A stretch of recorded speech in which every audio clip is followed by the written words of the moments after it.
My shoes were killers, but the job was worse.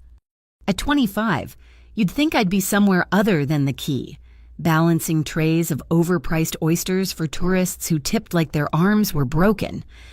But this was Port Verity, a city that glittered on the coastline and smelled like dead fish up close. Rhea Calder, was deep in the up-close part of town.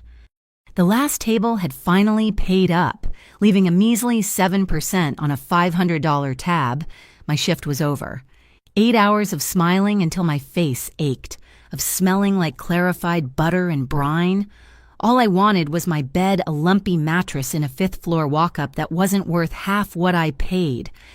I was untying the apron, the cheap polyester ruff against my skin, when my burner phone buzzed in my locker, not the good buzz, the one that meant my brother Evan was off shift, but the angry, vibrating buzz of Mr.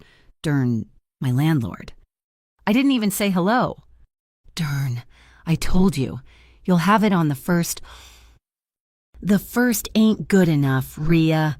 His voice crackled, full of cheap cigars and entitlement. And the first is going to be different. We got new expenses, building security fee. Security? The front door lock has been broken for a month. My voice was flat, exhaustion sucking the fight right out of me. That's why we need the fee, he said, as if that made sense. $200 extra, starting now. You pay the new rate by tomorrow at noon, or the locks change. And I don't care if your stuff's inside. The line clicked dead. $200? Might as well have asked for $1 million. I leaned my forehead against the cool metal of the locker. My vision swam. I could feel the panic rising, that cold, metallic taste in the back of my throat. This was the third fee this year. I was already drowning. Rhea front, Mr. Finch, our manager, snapped his fingers from the hallway. We're not paying you to text. I shoved the phone back into my bag, ignoring the fact I was already punched out. On it. I walked back into the dining room, my polite waitress smile plastered on like a mask. That's when I saw them.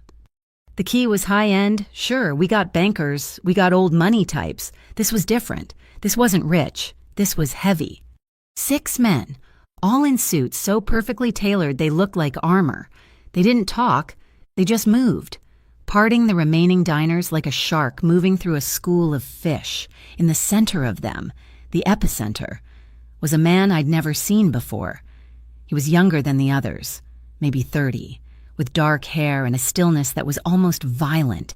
He didn't look at the room, didn't look at the decor.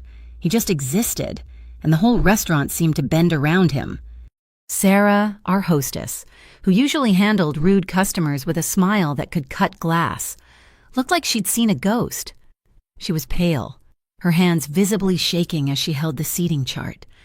The man, the center of it all, leaned in. He didn't raise his voice. I was 10 feet away and couldn't hear a word. He just murmured something to her, his eyes on the reservation book. Sarah's face went from pale to sheet white. She swayed, grabbing the podium to steady herself. My feet ached. The threat from Dern was ringing in my ears. I was tired, I was angry, and I was fresh out of patience for men who made young women cry just by speaking. I was supposed to be invisible, just walking to the back to clock out for real, but the words slipped out, muttered under my breath, aimed at no one and everyone. God, what an ass. So rude. Silence. The restaurant, which had been humming with low conversation and the clink of silverware, went dead quiet. My voice, meant only for myself, had carried in the sudden hush. The man's head, which had been bent towards Sarah, lifted. He turned. Slowly, and his eyes found mine. They weren't angry. They were just heavy, like 2 polished stones. Mr. Finch materialized at my side, his face a mask of sweating panic. Miss Calder, he hissed, his fingers digging into my arm. What did you say? I tried to backpedal. Nothing, Mr. Finch, I was just... You're addressing a guest. He was practically bowing to the man, who hadn't moved, just watched me. Sir, I apologize. This employee is unprofessional, and I assure you... She's fired, Finch said, turning his glare on me. Get your things. You're done. Out." My stomach dropped, fired over that. The $200 I didn't have suddenly became the only thing I could think about. I was going to be homeless. "No," I whispered, shaking my head. "Mr. Finch, please, I didn't mean—" "Sir," again, my deepest. The man held up a single hand, not to me, to Finch. Finch stopped talking, his mouth hanging open. The man's eyes were still on me. He didn't look angry. He didn't look amused. He looked analytical, like he was solving a math problem. Then he spoke. His voice was quiet, but it filled the entire room. It wasn't a request. "Everyone out." Finch blinked. "Sir, I don't understand. I'm removing her right now." "Not her." The man's gaze didn't waver from mine. "Everyone else. All of you. My associates will handle your checks." He nodded to the men behind him, who fanned out, pulling out thick wads of cash. A murmur rippled through the dining room. A banker at table 4 started to complain. "See here, I haven't finished my lobster." One of the suits simply placed his hand on the man's shoulder. The banker went silent. "You have 60 seconds, the man in the center said, his voice still calm. He looked at his watch. "Starting now." It was the most surreal thing I've ever seen. It wasn't a panic. It was an evacuation. Chairs scraped, people grabbed their coats. The kitchen staff, hearing the commotion, peered out, and one of the suits just pointed to the exit. They dropped their pans and left. "Mr. Finch looked at me, then at the man. His face crumpled in confusion. "But sir, the restaurant—" "You too, Mr. Finch." Finch deflated. He gave me one last look of pure hatred and then scurried out the door with the last of the guests. In just over 60 seconds, the Key, a bustling 4-star establishment on a Friday night, was empty. The front door was locked by one of the suits, who then took up a position by the entrance, his back to us. The other 4 men fanned out, checking the kitchens, the back offices, the restrooms, leaving me and him. He was seated at the best table in the house, the one in the window overlooking the dark water of the harbor. He hadn't invited me to sit. I was still standing in the middle of the dining room, my heart hammering against my ribs, my apron still half on. I was trapped. "He was going to fire you," the man said. You got me fired," I stammered, my anger finally overriding my fear. "And then what is this? Who are you?" He looked up at me. "My name is Cassian Ardeno, and no, I didn't get you fired. I just saved your job, and probably your life. Sit down, Rhea." My blood went cold. He knew my name. I didn't move. "How do you know my name?" "It's on your time card, which Mr. Finch left on the podium. Sit." He motioned to the chair opposite him. One of his men returned from the kitchen. "Clear. Lock the service entrance," Cassian ordered. He looked back at me. "Please." My legs felt like water, but I walked over and slowly, stiffly, sat down. I was sitting opposite the most powerful man I had ever seen. In an empty restaurant he had cleared with 2 words. Am I in trouble?" For the first time, something like a smile touched the corner of his mouth, but it didn't reach his eyes. "You called me rude. I suppose I am." He signaled, and one of his men, the one who had locked the front door, came over. "She'll have a warm water. Lemon?" Cassian said. The suit nodded and headed to the bar. "I don't understand," I whispered. "I know. That's the problem." He leaned forward, his hands clasped on the table. The suit returned, placing the water in front of me. My hands were shaking too hard to pick it up. "I wasn't being rude to Sarah," Cassian said quietly. "I was telling her that her boyfriend, the one who works the docks, was just picked up on a BCI warrant.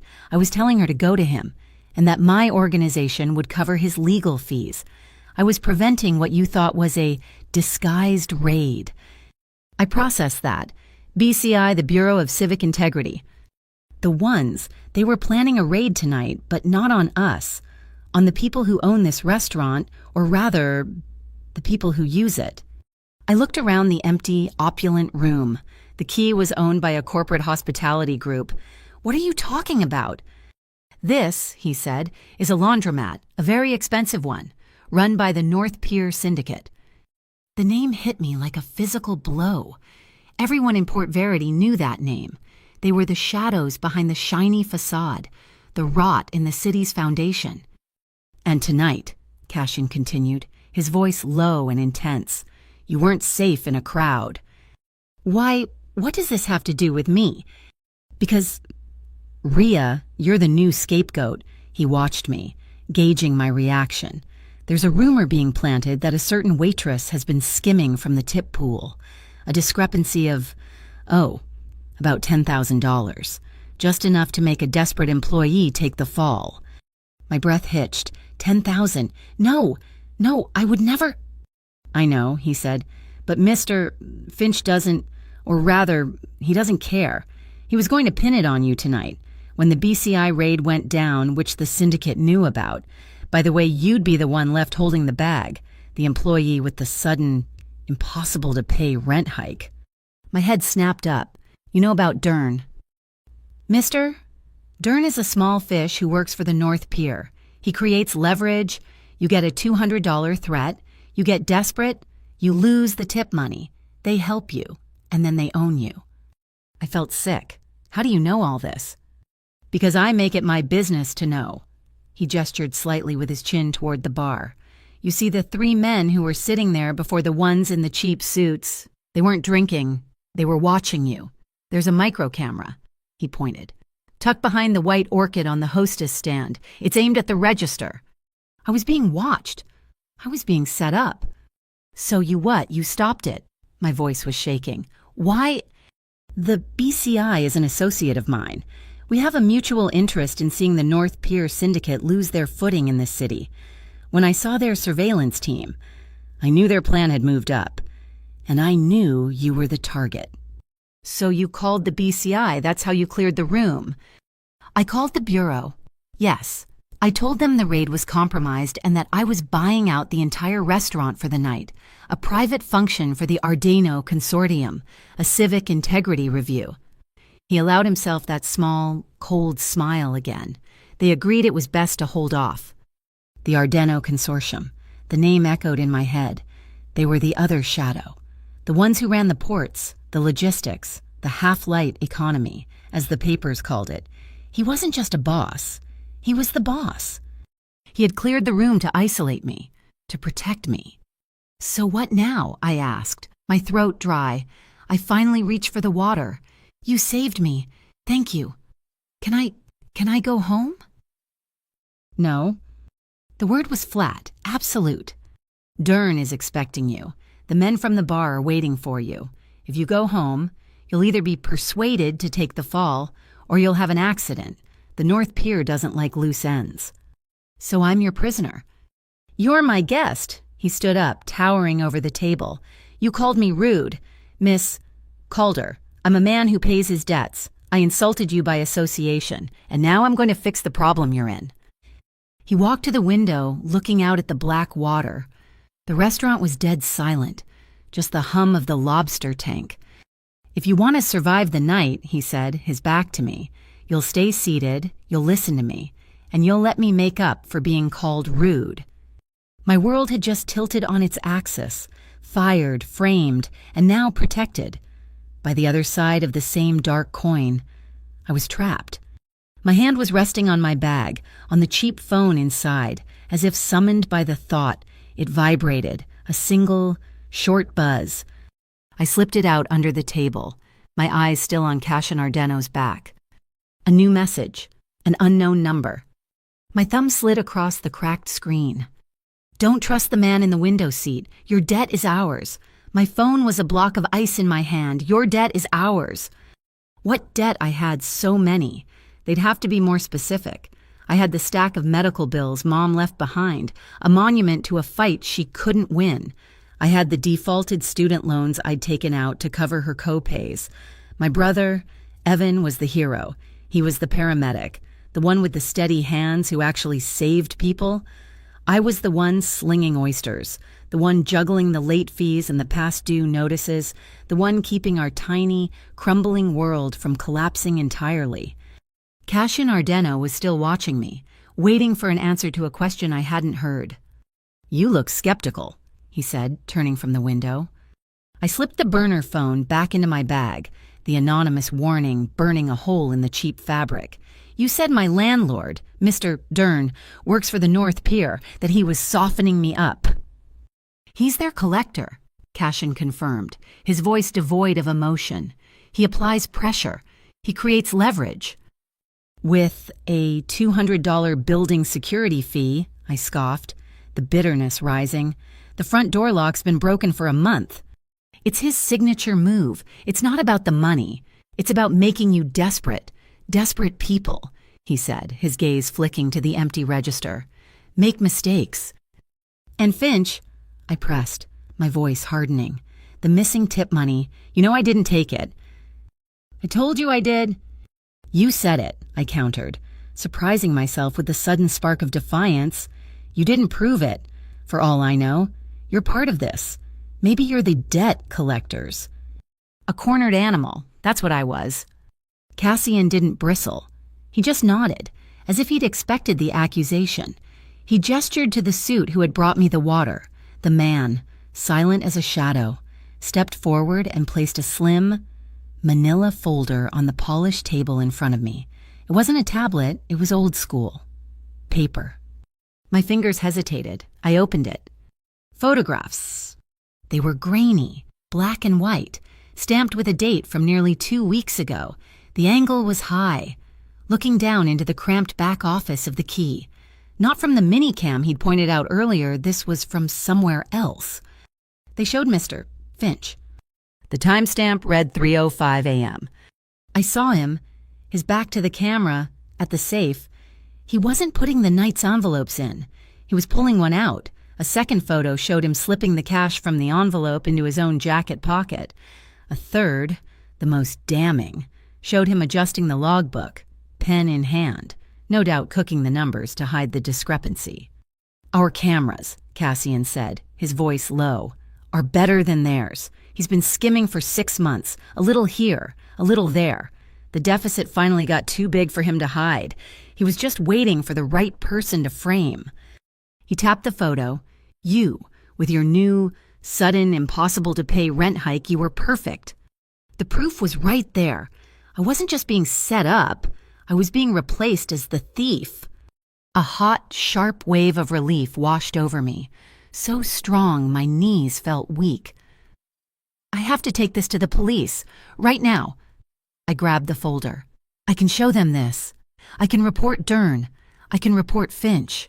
I can—" "No." The word was sharp, absolute. Cassian cut me off before I could even stand up. "What do you mean, no?" I stared at him, bewildered. "This is evidence. This proves my innocence." "This is a death warrant," Mahi countered, stepping away from the window, his patience finally cracking. "You walk into the city precinct tonight, folder in hand. You won't even make it past the front desk. The North Pier has officers on the city payroll. You wouldn't be filing a report. You'd be handing Mr. Finch's executioner the paperwork and the star witness, all gift-wrapped." The hope in my chest turned to ice. "So what? We do nothing. I just let them fire me. I let Dern kick me out onto the street." "I told you," he said, his voice firm. "The BCI is the only group we can trust tonight. The city cops are compromised. Your Mr. Finch was going to hand you over to them himself." Before I could argue, the main service door clicked open. It wasn't a guest. It was the man who had locked it. He held it open for a newcomer. This person wasn't a soldier. He was slim, mid-30s, wearing a lightweight trench coat over a suit so perfectly pressed it looked like origami. He held a tablet and moved with a frictionless, clinical precision. He was a strategist. "Jun," Cassian greeted him. Cassian, the man Jun Park, I presume didn't even look at me. His eyes were glued to the tablet in his hand. "The perimeter is clean. Harbor Line units are sweeping the alley. But we have a complication. Finch already filed an initial employee theft flag with the restaurant's insurer, naming Miss Calder." My stomach clenched so hard I tasted bile. It was already in motion. Joan finally lifted his gaze and assessed me. his expression as neutral as a banker's. You cannot go home. You cannot go to your brother's. And you cannot stay here. The consortium's ownership of the lease tonight is temporary. We need to move you. Move me where? I demanded, my voice sounding small in the empty room. A secure location. Indefinitely, June stated, as if discussing the weather. Indefinitely. I repeated the word. It sounded like a cage. You mean a safe house? You want to lock me down, to silence me until this is over. June raised a single, perfect eyebrow. It is the logical protocol to protect a material witness from retaliation. I'm not a material witness, I snapped, the adrenaline surging back. I'm a waitress who got framed. You're pulling me into whatever this is, this war between you and the North Pier.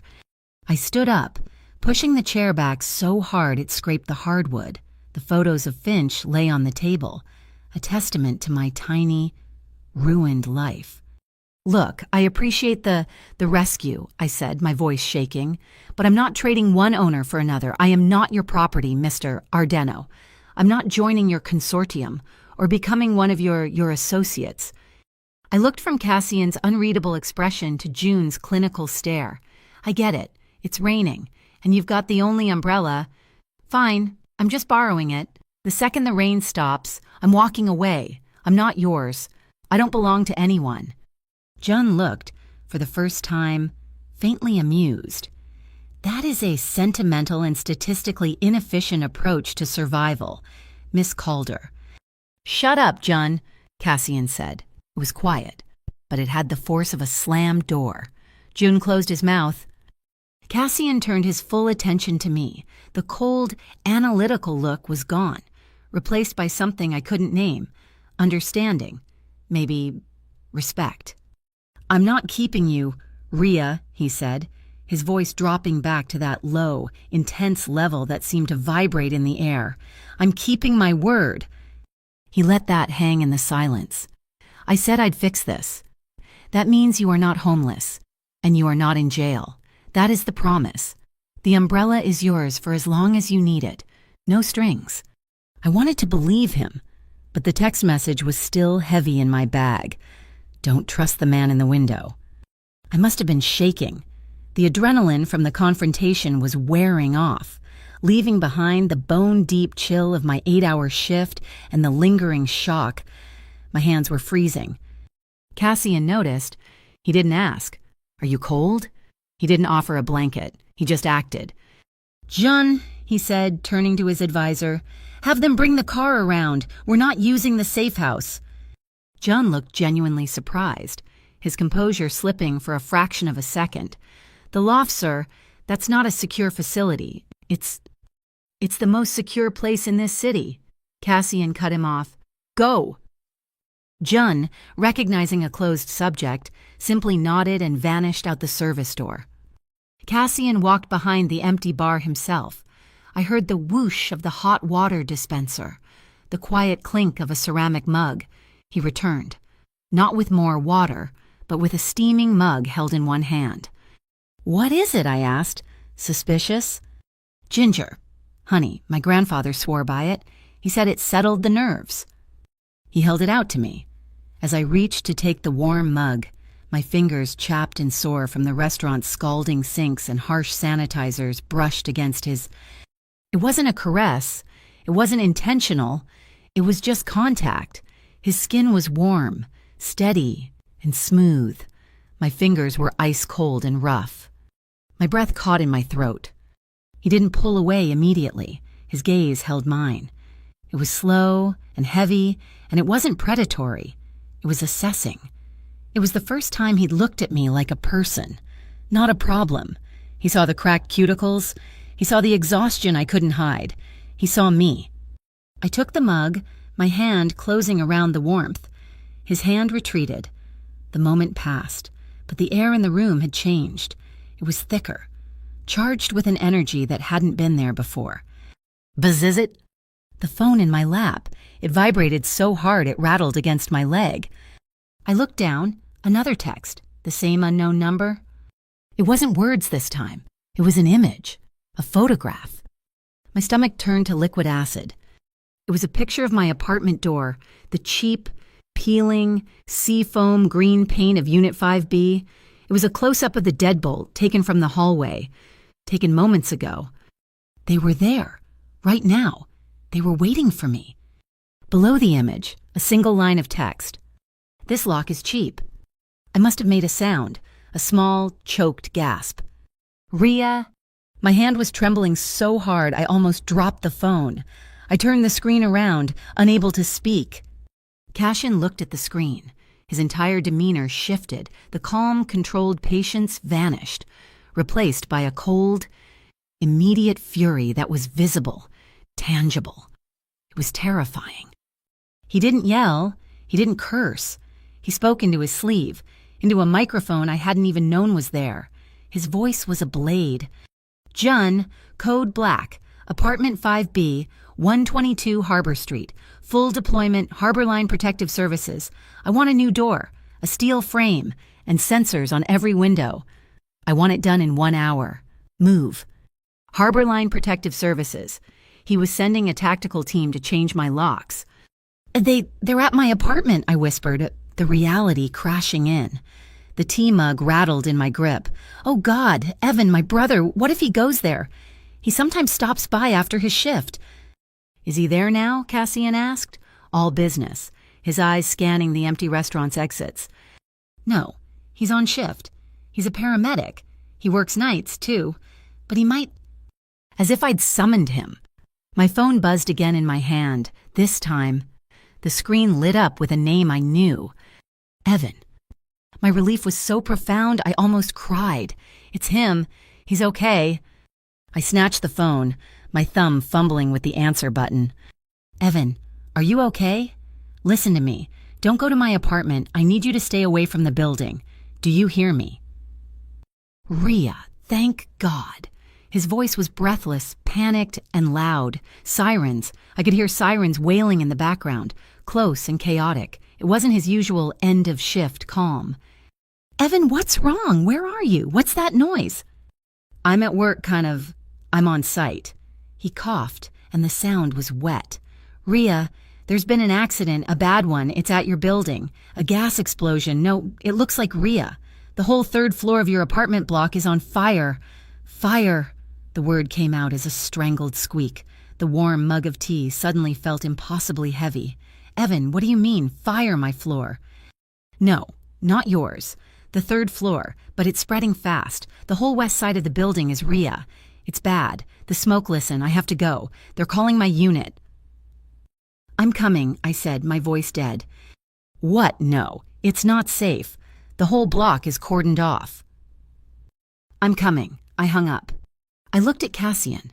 The cold fury was gone, replaced by an absolute, focused calm. He'd heard. Jun, he said into his sleeve, change of plan. We're going to Harbor Street. Now, get the car to the service entrance. Notify Harbor Line to secure my route, not the apartment. I want eyes on every street corner between here and there. I want to know who's watching. He looked at me. Your brother. He's a paramedic, I said, my voice numb. He's on site. Let's go. He didn't grab my arm. He just put a hand on my lower back, a gesture of pure direction, and propelled me toward the service door. We left the empty restaurant, the half-eaten meals, the manila folder of my innocence, and my entire former life sitting on the table. The car wasn't a flashy limo. It was a black sedan, the kind that looks like every other car in the city, only this one felt like a bank vault on wheels. The windows were so thick the chaos of Port Verity was reduced to a silent movie. June was driving. Cassian sat in the back with me, not speaking, his phone glowing as he typed a rapid-fire series of messages. I just stared at my hands. The picture of my door. This lock is cheap. They hadn't been trying to get in. They'd been telling me they were already there, setting the charges. The message wasn't a threat. It was a taunt. The drive was maybe 10 minutes. It felt like 10 years. We didn't hit a single red light. Joan moved through the streets with an impossible, fluid grace. As we got closer, the air changed. The smell of acrid chemical smoke seeped through the car's vents. We stopped 2 blocks from my building, behind a flashing wall of red and blue lights. The entire street was a war zone. It wasn't a building fire, it was a community disaster. Hoses snaked across the pavement, and firefighters, looking small and exhausted, aimed useless streams of water at the orange glow gutting the 3rd and 4th floors. But the real chaos was here, at the triage station set up in the parking lot of the neighboring convenience store. Ambulances, fire trucks, and police cars. City police were everywhere. Residents, my neighbors, huddled in shock blankets, their faces smudged with soot, coughing. "Stay in the car," Cashin ordered. "My brother is in there," I said, my hand already on the door handle. I didn't wait for his permission. I was out, and the noise hit me like a wave, shouting, crying, the roar of the fire, the crackle of radios. "Rhea?" I spun around. Evan. He was running toward me, his face black with soot, his blue paramedic jacket stained.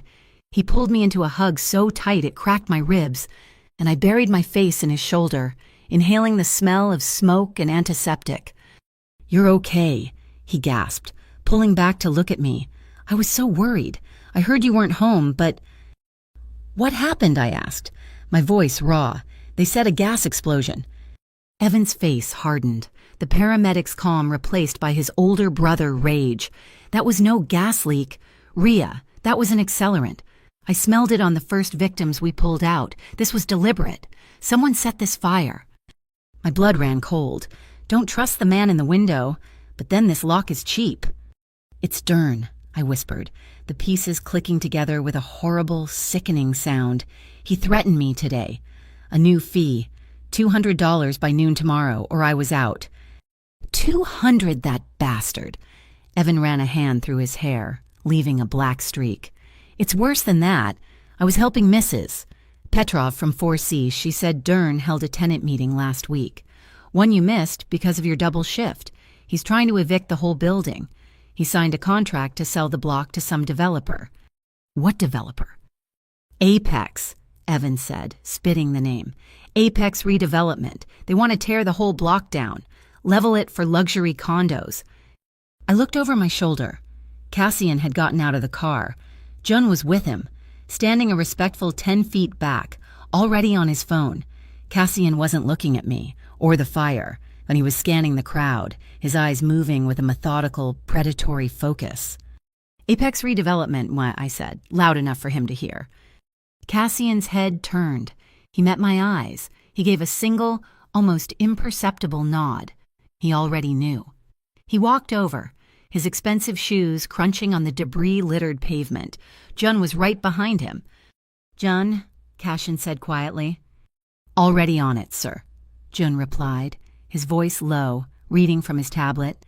"Apex Redevelopment is a registered holding company.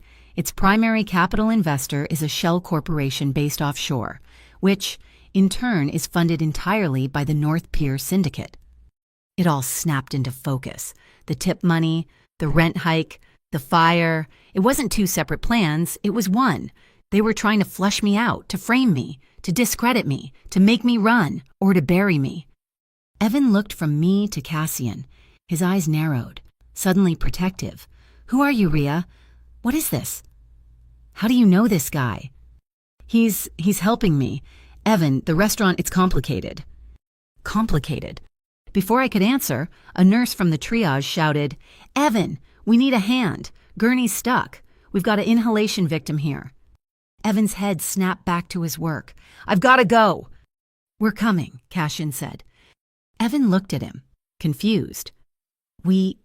Cassian didn't answer. He just followed Evan toward the struggling paramedics. The gurney's wheel was jammed in a pothole. Instead of issuing an order, Cassian bent down, his hands the same hands that had held the teacup. The ones I'd brushed against braced the metal frame. "On 3, he said to Evan. 1, 2. They lifted, the gurney rolled free, and they rushed the coughing man toward an ambulance. I stood there, stunned. For the next 10 minutes, I watched him. He wasn't the boss of the Ardeno Consortium. He was just a man. He saw a nurse struggling with a stack of supply boxes. He took them from her and carried them to the tent. He saw an old woman shivering without a blanket. He took the coat off one of his own men who just stood there, stoic, and draped it over her shoulders himself. He didn't ask. He just did. He moved with the same quiet efficiency as Evan, a man who knew how to operate in a crisis. And I saw him in a completely different light. This wasn't the man who cleared a restaurant with 2 words. This was something else. Well, well, if it isn't the neighborhood hero. The voice was oily and cold. It slid through the chaos like a knife. I turned. A man was approaching, not from the street, but from the dark alley beside the convenience store. He was tall, wearing a leather jacket that looked like it cost more than my car, and his hair was slicked back. He had a smile that didn't touch his dead, shark-like eyes. Evan, who was walking back toward me, stopped dead. "Brack," he growled.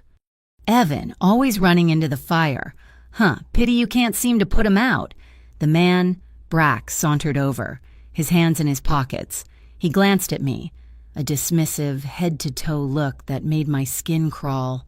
This must be the little sister, the one causing all the trouble. "Get out of here, Brack," Evan said, stepping in front of me.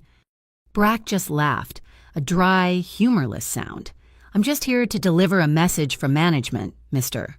Dern is very disappointed. So is Apex. They hate delays. They hate bad press." He leaned in, his voice dropping. "Tell your sister to sign the papers. The confession about the tip money." My breath hitched. "You do that," Brack whispered, his eyes on Evan, "and maybe the fires stop. Maybe your neighbors don't get any more accidents. We just want this block cleared. She can help with that. Or she can be cleared with it." It was a direct threat. He was confessing to the arson right here, with a dozen cops 50 feet away, because he knew he could. "You're scum," Evan said, his fists clenching. "I'm just a messenger." Brack's smile widened. "You got till morning. Sign the paper, give it to Finch. This all goes away." "Or what?" I said, my voice shaking but loud. Brack finally focused on me. "Or well, a paramedic's job is so dangerous, isn't it? Evan, all those emergencies, all those dark streets." Evan tensed, ready to swing. "Don't." Cassian's voice, and he was suddenly there. He hadn't run. He'd just appeared, moving from my side, putting his body between me and Brack, and nudging Evan back with a subtle hand on his chest. I was completely shielded behind him. He was a good 3 inches shorter than Brack, but the way he stood, he seemed to take up all the air on the street. "Let me talk to your demon, Rhea," he murmured, so low only I could hear. He looked at Brack. His demeanor had changed again. The helpful man was gone. The cold, analytical boss was back, but with an edge I hadn't heard before. "Kellen Brack," Cassian stated. It wasn't a question. "You're a long way from the North Pier." Brack's smile faltered. Just for a second, he hadn't seen Cassian. "And who the hell are you, her new bodyguard?" "I'm the man who's going to buy this problem from you," Cassian said flatly. "Apex is clumsy. This," he gestured to the burning building, "is messy. It draws flies. The North Pier hates flies." Brack stiffened. "You know who I work for." "I know who you both work for, and I know they value profit over statements. So let's talk price. Name it. I'll buy the Apex contract for this block. Double what you paid Dern. Cash. Tonight." Brack stared at him, trying to size him up. "You think you can just buy your way in? We own this block." "You own a liability," Cassian corrected him. "You own a crime scene that's about to have the BCI crawling all over it." Brack laughed. That ugly sound again. "You're threatening me with the BCI, they're city clerks. They can't even find their own offices." "They'll find this." Cassian's voice was sharp. "Because about an hour ago, I sent them a package, a very, very detailed package. It has encrypted transaction logs, offshore account numbers, and a direct link from the North Pier's primary fund to Apex redevelopment. It details every dollar you've washed. The countdown started the second I hit send." The silence that followed was absolute. Even the sirens seemed to fade. Brack's face went pale, his smug confidence evaporating, replaced by a snake-like fury. "You're bluffing," he hissed. "Am I?" Cassian asked. Your bosses are probably getting the call right now. The BCI isn't the city police. Kellen, they don't make arrests. They seize assets. And you just lit the biggest asset on their list on fire. Brack stared, his mind clearly racing. He was trapped. He looked at me, then at Cassian. You, whoever you are, you just signed her death warrant. He took a step back, his bravado returning, but it was forced. So what if the papers are coming? Then we'll just have to burn it all down before they're served. There'll be nothing left to seize. He turned and melted back into the alley he'd come from. He was gone. Evan exploded. That's it. He just walks away after threatening us. After admitting to this, I'm calling the cops. I'm getting a badge number. Now. He pulled out his phone, his thumb hovering over the 911 call button. Cassian's hand shot out and covered the phone, not grabbing it, just covering it. And what will you say, Evan? Cassian asked, his voice calm but hard. That a man you can't identify threatened you in an alley that he works for a group the city police won't touch. The officer you report this to will be on Brack's payroll before your shift ends. Your sister will be a target, and so will you. Is that what you want? So we do nothing, Evan yelled, his frustration boiling over. I didn't say that. Cassian pulled a slim, wallet-like case from his jacket. He didn't pull out a wad of cash. He pulled out a single, heavy-stock business card. It was matte black, with just a phone number and a name embossed on it. He handed it to Evan. You want to report this? You report it to him. His name is Luther Grace. He's with the BCI. He's the one who received my data package. You tell him what Brack said, word for word. You tell him what you know about the fire. You don't call the city. You call him. He's one of us. Evan looked at the card, then at Cassian, his anger being replaced by a grudging confusion. Cassian turned to me. The crisis was over, for now. The adrenaline was draining out of me, leaving a hollow, shaking void. I watched him as he spoke quietly to June. He'd faced down a top-tier enforcer for the North Pier Syndicate. He'd revealed his trump card. He'd put a target on all of our backs. He finished talking and turned back, his gaze finding mine, checking to see if I was still standing. His left hand, the one that had held Evan's phone, dropped to his side. I saw it. It was almost imperceptible. A tiny, fine tremor in his fingertips. He quickly clenched his hand into a fist, hiding it, but I'd seen it. He wasn't invincible. My God, he wasn't made of steel and ice. He had been standing there, baiting a man who burns buildings down, a man who threatens paramedics in dark alleys, and he had been afraid. The realization hit me like a physical blow. He hadn't been afraid for himself. He'd been afraid for me and for Evan. He'd put himself between us and the fire, and it had cost him something. Evan stared at the black business card as if it were a grenade. The sirens wailed, a soundtrack to our lives falling apart. Luther Grace, Evan read, his voice rough with smoke and disbelief. Rhea, this is insane. You're walking into a war. I was born in a war. Evan, I said, my voice hollow. I looked at the burning skeleton of our building, the place where I'd hidden my tip money in a shoebox, where our mother's last photos were turning to ash. This just gave it a name. I put my hands on his arms. Go, find this Mr. Grace. Tell him everything. Tell him about Dern, about Apex, about Brack threatening you. You are a witness now, too. Please, Evan, be smart. Be the paramedic, not the brawler. I need you safe. He looked at Cassian, his jaw tight with a suspicion he couldn't afford. And you're going with him. I nodded. The tremor I'd seen in Cassian's hand was a strange, terrifying anchor. He wasn't a god. He was just a man with more leverage. He's the only one with an umbrella, I said, repeating my own words from the restaurant. I'm just staying dry. Evan didn't like it, but he saw the logic. He pulled me into one last crushing hug. You call me every hour, on the hour, or I'm putting your face on every light pole in this city. I swear to God. Oh, every hour. I promised. He turned and sprinted toward his ambulance, card in hand, a man on a new mission. He's a good brother, Cassian said quietly from my side. He's all I have, I replied. Not anymore. He gestured to the sedan. Let's go. This place is no longer secure. I didn't argue. I just got in the car. The numbness was a blessing. A thick cotton batting wrapped around my brain. Joan drove us away from the flashing lights, away from the only home I had, and plunged us into the industrial heart of Port Verity. We didn't go to a glittering high-rise or a suburban mansion.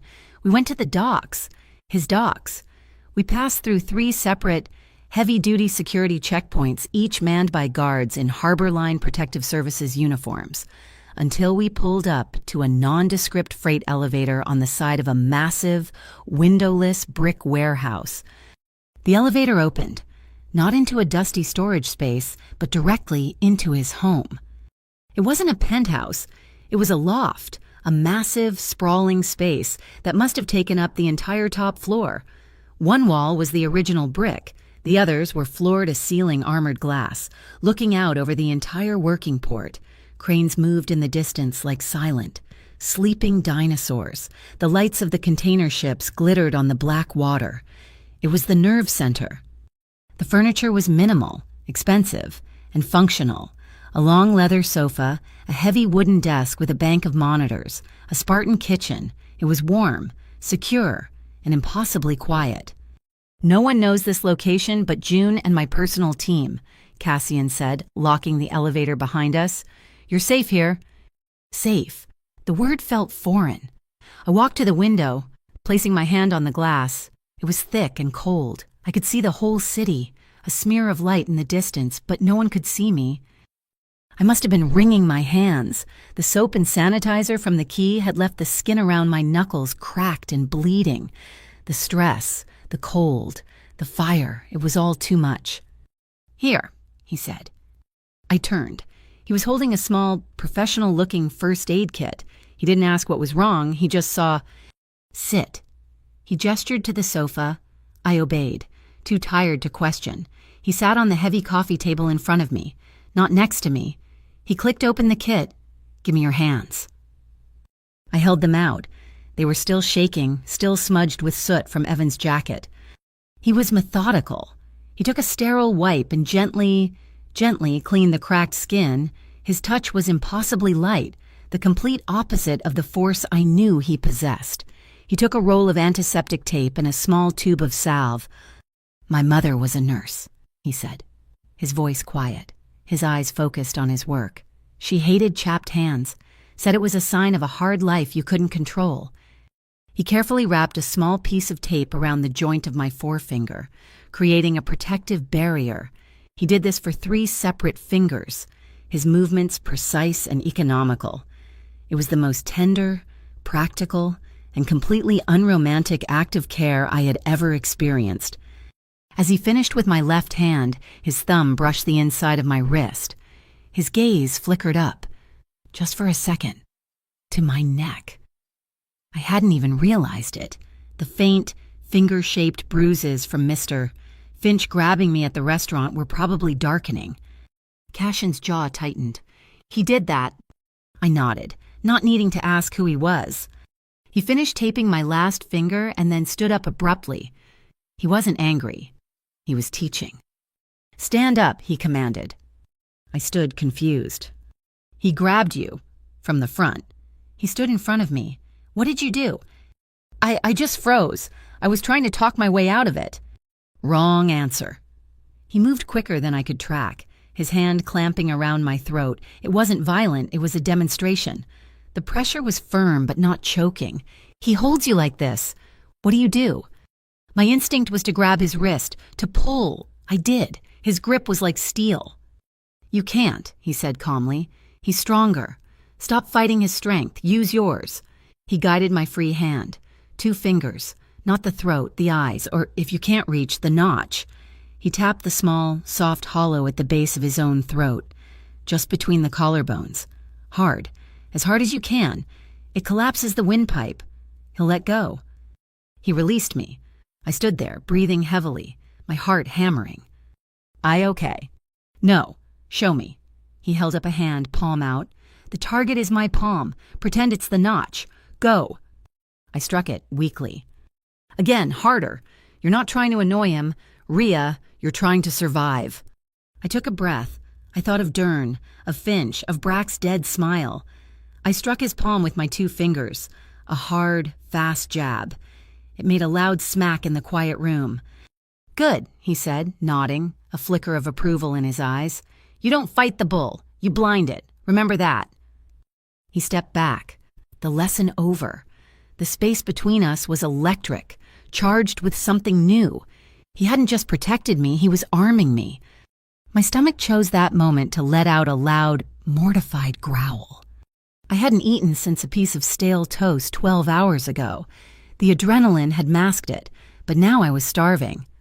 A small, genuine smile touched his mouth. "I think the nerves are settled, but you're running on empty." He walked to the Spartan kitchen. I don't really cook. He opened a cabinet. It was full of instant noodle cups and high-end protein bars. He pulled out 2 noodle cups and a kettle. "But I can boil water." 5 minutes later, we were sitting at his kitchen island, the steam from the cheap noodle soup fogging the air between us. He'd tried to add a jar of expensive, imported chili sauce and had put in way too much.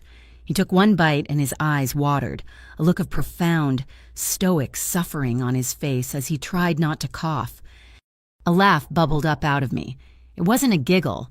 It was a real, rusty bark of a laugh, the first one in weeks. "What?" he asked, his voice strained from the spice. "Nothing," I said, still smiling, my own noodles forgotten. "It's just you can clear a restaurant and face down a killer, but you can be taken out by hot sauce." He looked at the jar, then at his soup, and a quiet laugh escaped him, too. "It's concentrated." We ate in a comfortable silence. The fire from the gas stove in the kitchen was the only light in that corner, flickering warmly against the stainless steel, reflecting in his dark eyes. The fear was gone. The numbness was gone. For the first time all night, I just was... After we finished, I took our empty cups to the sink. He came and stood beside me, not helping, just being there. We both looked out the massive window at the sleeping port.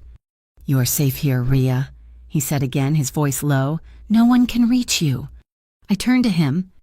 The kitchen light was behind him, casting his face in shadow, but I could see the intensity in his eyes. He was so close. I could feel the heat radiating from his body. "Thank you, Cassian," I whispered. I didn't know who moved first. Maybe we both did. It wasn't a desperate grab. It was a slow, deliberate drift. My eyes searched his, and I saw the question there.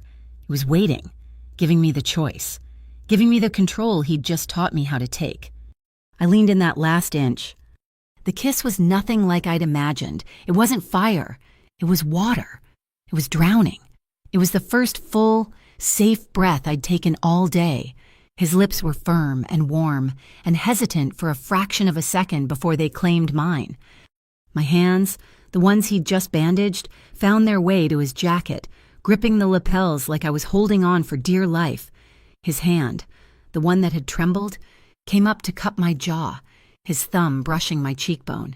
His other hand slid to my back, not pulling me, just holding me, steadying me.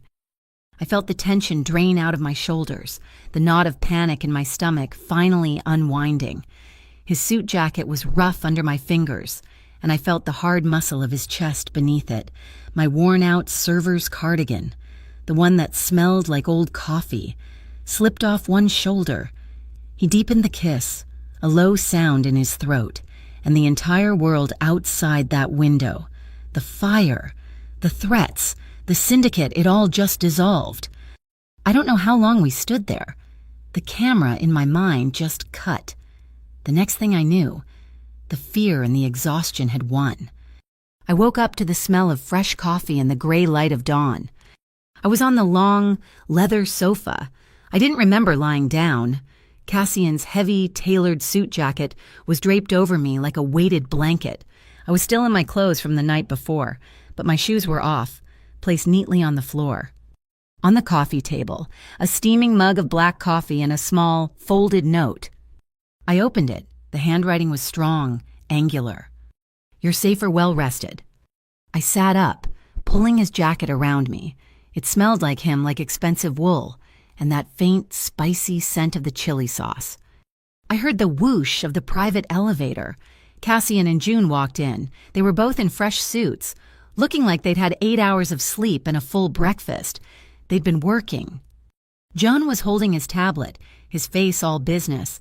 The package was authenticated, he said, not to Cassian, but to both of us. BCI has officially greenlit a task force. They're calling it Project Blue Harpoon. They're moving to seize Apex assets, but they need a primary witness to link the arson and extortion to the financial crimes. They go active in 48 hours. Cassian turned to me, his expression unreadable. The man from the kitchen last night completely gone, replaced by the boss. They have the data, so, he said, they need the human story, the leverage. They need the employee Finch tried to frame, the tenant Dern tried to burn out. They need you, Rhea. He was proposing it, asking me to be the active witness. I stood up, his jacket still clutched in my hand. The numbness was gone, the fear was gone. The girl who laughed over noodles was gone. This was the girl who survived. I'll do it, I said. John looked relieved. Cassian just watched me. But, I continued, my voice hard, I have one condition. I don't do it as your anything. I'm not your witness. I'm not your employee. I'm not Rhea Calder, protected by the Ardeno Consortium. My testimony will be my own. My name stands on its own in that file. No one knows you're involved. No one knows you're here. I wanted to stand on my own 2 feet, even if I was standing on his floor. June opened his mouth to object, to explain how inefficient and dangerous that was. Cassian held up a hand. He looked at me for a long moment, then he nodded. A slow smile, one of pure respect, touched his mouth. I wouldn't have it any other way, he said. I'll be behind you, not in front of you. That was the promise. John looked frustrated but didn't argue. Fine. Then the first step is the BCI pre-interview. We've arranged a secure location for tomorrow. The Glasyard Public Forum. It's the perfect cover. I'll handle your schedule. As he spoke, he was typing on his tablet, sending the encrypted details of the meet to his internal security team, a team he trusted. Miles away, in a dark room, a burner phone vibrated. Kellen Brack picked it up.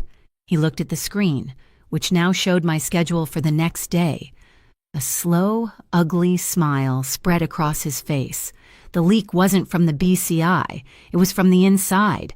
We didn't meet in the loft. The next day, the clock was already ticking.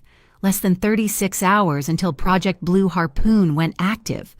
We met in a BCI holding room, a gray, featureless box that smelled like stale coffee and floor wax. This was my new world. The team, June said, gesturing with his tablet. He was the only familiar face. Cassian wasn't there. He was keeping his promise, staying behind me, and it felt like a cold, empty space at my back. Jun introduced them. Officer Nix Rowe, he said. A woman with tired eyes and a Port Authority jacket leaned against the wall. She looked like she worked 100 hours a week and hated every one of them. She's our BCI liaison. She knows the layout of every municipal building in this city. She'll be our eyes. And this, June continued, is Mira Sable. She's freelance. The woman sitting at the table, tapping on a laptop covered in stickers, didn't look up. I'm a digital locksmith, Mira said, her voice a dry rasp. You point me at a door. I open it. Virtual or physical? Don't call me a hacker. It's insulting. My brother, I said, speaking up. Evan, he's in... John nodded. He's our diversion. He'll be coordinating with Officer Rowe to call in a Level 3 medical safety drill at the target building. It'll be official, it'll be loud, and it will pull security. So, I said, looking at the faces, a tired cop, a prickly tech girl, and a strategist. What's the target? John tapped his screen, and a blueprint appeared on the monitor. The Port Verity Municipal Archive. It's boring, it's public, and it's where Apex Redevelopment, by law, has to file its physical quarterly ledgers. Nix pushed off the wall. The BCI has the digital trail. Kid, that's what Cassian gave them. But the North Pier is smart. The digital money goes to Apex, But the payouts, the bribes, the kickbacks to Dern, the payments to Brack, that's all done in physical checks. Logged in that book. We need the book. It's the dictionary that translates the digital crime into the physical one. It's the link, I whispered, thinking of the fire. It connects the money to the matchstick. Exactly, June said. And that's where you come in. You're not a witness today. You're a delivery driver. The plan was simple, which meant it was destined to fall apart. Mira would be in a van nearby, handling the electronics. Nix would be at her desk at the Port Authority, using her credentials to authorize Evan's medical drill, which would draw the main security guards away from their posts. I would walk in the front door. Mr. Ardeno has facilitated a temporary access pass, June said, sliding a plastic ID card across the table. It looked real. It identifies you as a courier for Portside Logistics, a consortium subsidiary. You have a package for the archives, a legal entry. Once Evan's drill pulls the guards, Nix picked up, you have a 3-minute window. Mira gets you through the e-lock on the archive room, and I'll loop the security feed. You find the ledger, you scan the pages with this. She tossed me a device that looked like a sleek black wand, and you get out. 3 minutes, I repeated. My heart was hammering. And Cassian, I asked? Is honoring his promise, June said, his face impassive. He's not in the field. This is your operation. It didn't feel like my operation. It felt like I was the bait. But I thought of Mrs. Petrov from the 4th floor, the one Evan had helped, her face covered in soot. I thought of Cassian's hand, his fingers bandaged around mine. Okay, I said, let's go get the book. 2 hours later, I was sweating in a polyester polo shirt, a Portside Logistics cap pulled low over my eyes. The box in my hands was real, filled with printer paper to give it weight. Earpiece check. June's voice crackled in my ear, impossibly clear. Mira, Nix, status. Systems are green. I'm in their network. Mira's voice rasped. Waiting for your signal, Nix said. I walked through the revolving doors of the Municipal Archive building. It smelled like dust and old paper. I swiped the card Cassian had provided. The light on the turnstile flashed green. I walked, not too fast, not too slow, toward the east wing. 2nd floor, Jun. Affirmative. Room 213. Evan is on standby. Initiating diversion in 30 seconds. I climbed the stairs. My footsteps echoed. A bored-looking security guard watched me from his desk down the hall. Now, Nix, June ordered. A high, piercing alarm suddenly split the air. Beep, beep, beep. Code silver, code silver. Medical emergency drill. All personnel to assembly point C. The guard at the desk swore, grabbed his radio, and started jogging toward the main lobby. Right past me. I just flattened myself against the wall. The invisible delivery girl. He's clear, I whispered. Mira, you're up, June said. I reached room 213, records archive. I placed my hand on the electronic lock. It was red. Working? Mira's voice hissed in my ear. It's an older system. Give me a second, pushing the bypass now. The light clicked green. I slipped inside. The door clicked shut behind me. The room was cold, dark, and filled with rolling metal shelves. Nix, the camera, June said. Loop is active, Nix replied. They're seeing an empty hallway. You've got 2 minutes. Rhea, go. I ran. Jun, the box number. Apex redevelopment to fiscal year 2024, Section 4B, Aisle 6. I found it, a simple gray cardboard box. My hands were shaking. I pulled it down, set it on the floor, and opened the lid. It was all there. Ledgers, binders, check stubs. My heart leaped. I pulled out the scanning wand Nix had given me. I'm in. I'm scanning. Good. Stay focused. You have 90 seconds left on the loop. I pulled out the main cash ledger and opened it. Dern, Dern, Dern, Dern. His name was everywhere. Payments for consulting, maintenance, security fees. It was all here. Rhea, June's voice was suddenly ice. Rhea, abort now. What? I'm not done, I whispered frantically, the wand flying over the pages. Abort. We have unauthorized movement. He's not security.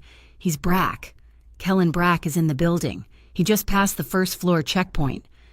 My blood turned to ice. The leak, the insider, Brack knew. He wasn't just guessing. He knew I was here. Rhea, get out of the room. I grabbed the binder. My first instinct was to run, to hide. But Cassian's voice echoed in my head. You don't fight the bull. You blind it. I wasn't a delivery girl. I was the witness. Running meant I was guilty. Running meant I was scared. The door handle turned. I didn't run. I stood up, tucked the scanner in my pocket, and held the Apex ledger against my chest as the door swung open. It was him, Kellen Brack. He wasn't in his leather jacket. He was in a cheap, official-looking windbreaker with a fake embroidered patch. Municipal Risk Office? He had 2 other thugs with him, dressed in the same phony uniforms. His dead eyes landed on me, then on the gray box on the floor. His lips peeled back in that shark smile. Well, look at this, he sneered. A delivery girl way off her route. Lost. Are we... My heart was a hummingbird in my chest, but my voice came out cold. This is a restricted archive, I said, my voice echoing the authority Nix had taught me. I'm checking a manifest discrepancy. I looked at his fake ID badge. You're the one who's off route. The Municipal Risk Office has no jurisdiction here. This is Port Authority property. Brack's smile faltered. Just for a second, he was surprised. He'd expected me to be halfway down the hall. We're here on an anonymous tip, he improvised, stepping into the room. Structural instability. We're locking this room down. Hand me that binder. He was here to destroy it. No, I said. The word hung in the cold air. This is official Port Authority business. I bluffed, my mind racing. I'll need to see your original work order, the paper authorization. Not just that badge. It needs to be signed by the Port Commissioner himself. I was betting he didn't have one. I was right. Those were the golden seconds. He stared at me, his mask of fake authority slipping, revealing the thug underneath. His men fanned out, blocking the door. You're clever, he hissed. Too clever. He dropped the pretense. He lunged, his hand grabbing for the ledger, his other hand grabbing my arm. You're coming with me. I tried to pull back, but his grip was iron. Get your hands off her. The voice was not in my earpiece. It was in the room. Brack froze. I froze. Cassian was standing in the doorway. He wasn't in a suit. He was in dark pants and a plain black sweater, as if he'd been dressed for action all along. He had broken his promise.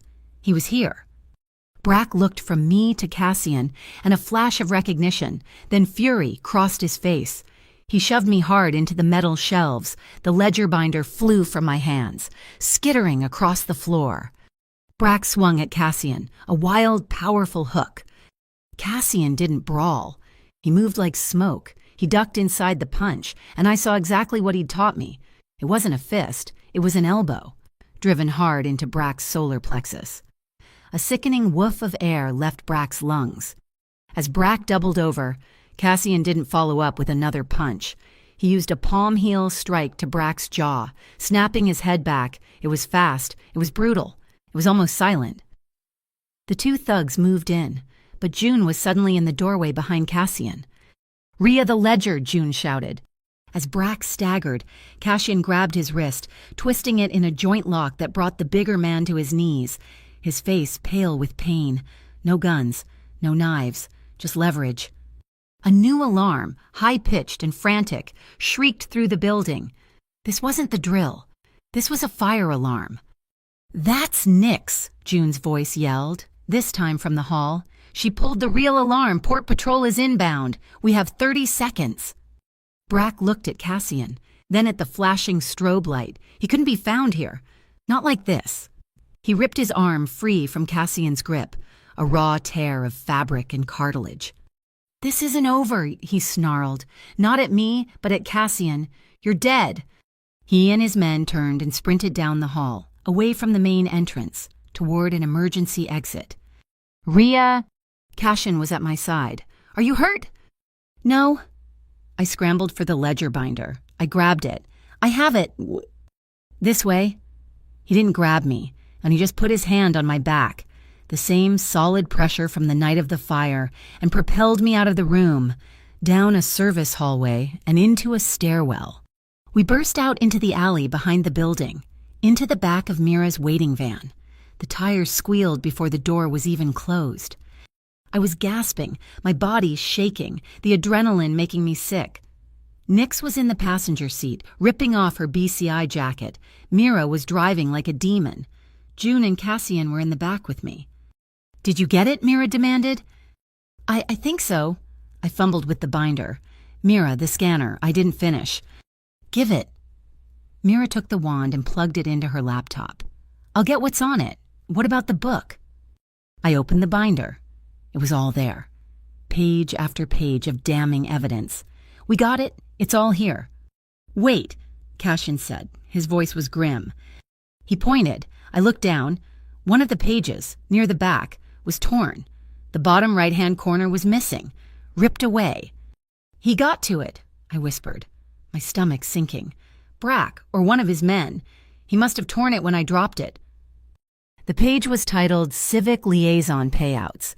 It was a list of consultants. The last entry, the one that had been torn, was just a fragment. One letter, 4 dashes, one letter. CN. "He wasn't just here to stop me," I said, looking up at Cassian. His face was a mask of cold fury. "He was here to clean up. He was here to get this piece of paper." Cassian stared at the torn page, at the 2 letters left behind. "Yes," he said, his voice dangerously quiet. "He wasn't here for the witness. He was here for the real boss." The van was suffocatingly quiet on the ride back to the loft. The adrenaline from the archive room had evaporated, leaving a sour, metallic taste in my mouth. My arm throbbed where Brack had grabbed me. I held the torn ledger page, the 2 letters CN staring up at me like a mockery. We got inside, and the elevator doors slid shut, sealing the 3 of us in the silent glass box. June took the binder, murmuring something about digital forensics and cross-referencing, and disappeared into his own corner. I turned on Cassian. "You lied to me," I whispered. My voice was shaking, not with fear, but with a cold, crystallized rage. He stood by the window, his back to me, the city lights painting a silhouette. "I kept you alive."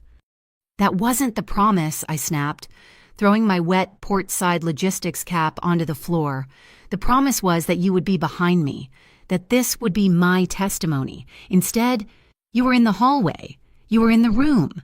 If it hadn't been for the leak, your leak, from your team, Brack never would have been there. I wouldn't have needed saving.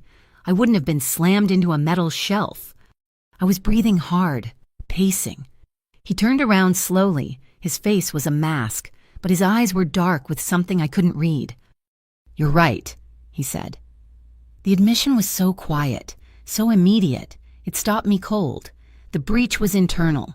I put you in that room, and I didn't anticipate Brack moving on the same intel. I didn't guess right. I failed to keep you secure. "I don't want to be secure," I yelled, the frustration of the last 48 hours boiling over. "I want to be seen. I want my life back. I told you I just wanted the umbrella, Cassian, but you just pulled me deeper into your storm." A heavy silence fell between us. The fragile trust we'd built over ginger tea, over bandaged fingers, over spicy noodles, it was gone. Shattered like glass. He had treated me like a pawn, another asset to be moved and protected, just like Jun did. That night, I slept on the sofa. I could feel him in the room, watching me from his desk, but he never approached. The loft, which had felt like a fortress, now felt like a cage. The Cold War lasted for 2 days. We communicated through Jun. The texts between us stopped. He'd leave coffee on the counter and disappear into the city. I'd stay by the window, watching the port, a prisoner in a glass tower. I couldn't stand it. I was suffocating on his air, his protection. I needed to breathe my own. I needed to go back. My fingers trembled as I called the main number for the key. Finch was gone, arrested. The new manager, a nervous woman named Brenda, was just trying to keep the place afloat. You want to come back?" she stammered, clearly terrified. The entire staff must have heard rumors about the night the restaurant was cleared by a mob boss. "I need the hours," I said flatly. Walking back into that restaurant felt like swallowing broken glass. The other servers avoided my eyes. They thought I was a thief, or worse, that I was with Cassian. But as I tied the familiar, cheap apron around my waist, I felt a piece of myself click back into place. This was real. The ache in my feet, the smell of brine, the sting of sanitizer. The tips were cash. They were mine. They weren't a gift from a billionaire in a tower. I was earning my own oxygen again. I worked a double shift, my muscles screaming, my mind numb. I refused the car June sent for me, taking the late-night bus instead. I made a detour. I had to see my building. The smell hit me a block away. Charred wood, wet ash, and despair. The fire was out, but the building was a hollowed-out skull. A chain-link fence surrounded it. And on the fence, flapping in the night breeze, were the notices. Bright orange, final notice. All residents' property to be seized and disposed of by the city in 24 hours. I wasn't the only one. My neighbors, Mrs. Petrov from 4C, the Rodriguez family from 2A, the ones with the new baby, they were standing on the curb, next to piles of garbage bags filled with whatever they'd managed to save. They were weeping. Mr. Dern was there, flanked by 2 private security guards, his weasel face set in a smirk. "Buildings condemned, folks. Not my problem. You gotta be out." The old Rhea would have cried with them. The old Rhea would have been helpless. The new Rhea, the one who had stared down Kellen Brack in a dark archive room, got angry. I pulled out my burner phone. I didn't call Cassian. I didn't call June. I opened my social media app and I hit Go Live. The little red light blinked on. My hand was shaking, but my voice was steady. "My name is Rhea Calder," I said, my voice low and clear. I turned the camera on my face. "I used to live here, in Unit 5B, until 2 days ago, when our landlord, Mr. Dern, and his partners at Apex Redevelopment had it set on fire." Dern's head snapped up. "Hey, you can't film here." I kept the camera rolling. "This is Mr. Dern," I said, zooming in on his face. He flinched, covering his lens. "He's the man who's throwing children onto the street in the middle of the night from a building he helped burn." I panned the camera to Mrs. Petrov, who was sobbing into a handkerchief. "This is what the North Pier Syndicate looks like. This is what Apex Redevelopment calls business. They think we're invisible. They think we don't have a voice. They're wrong."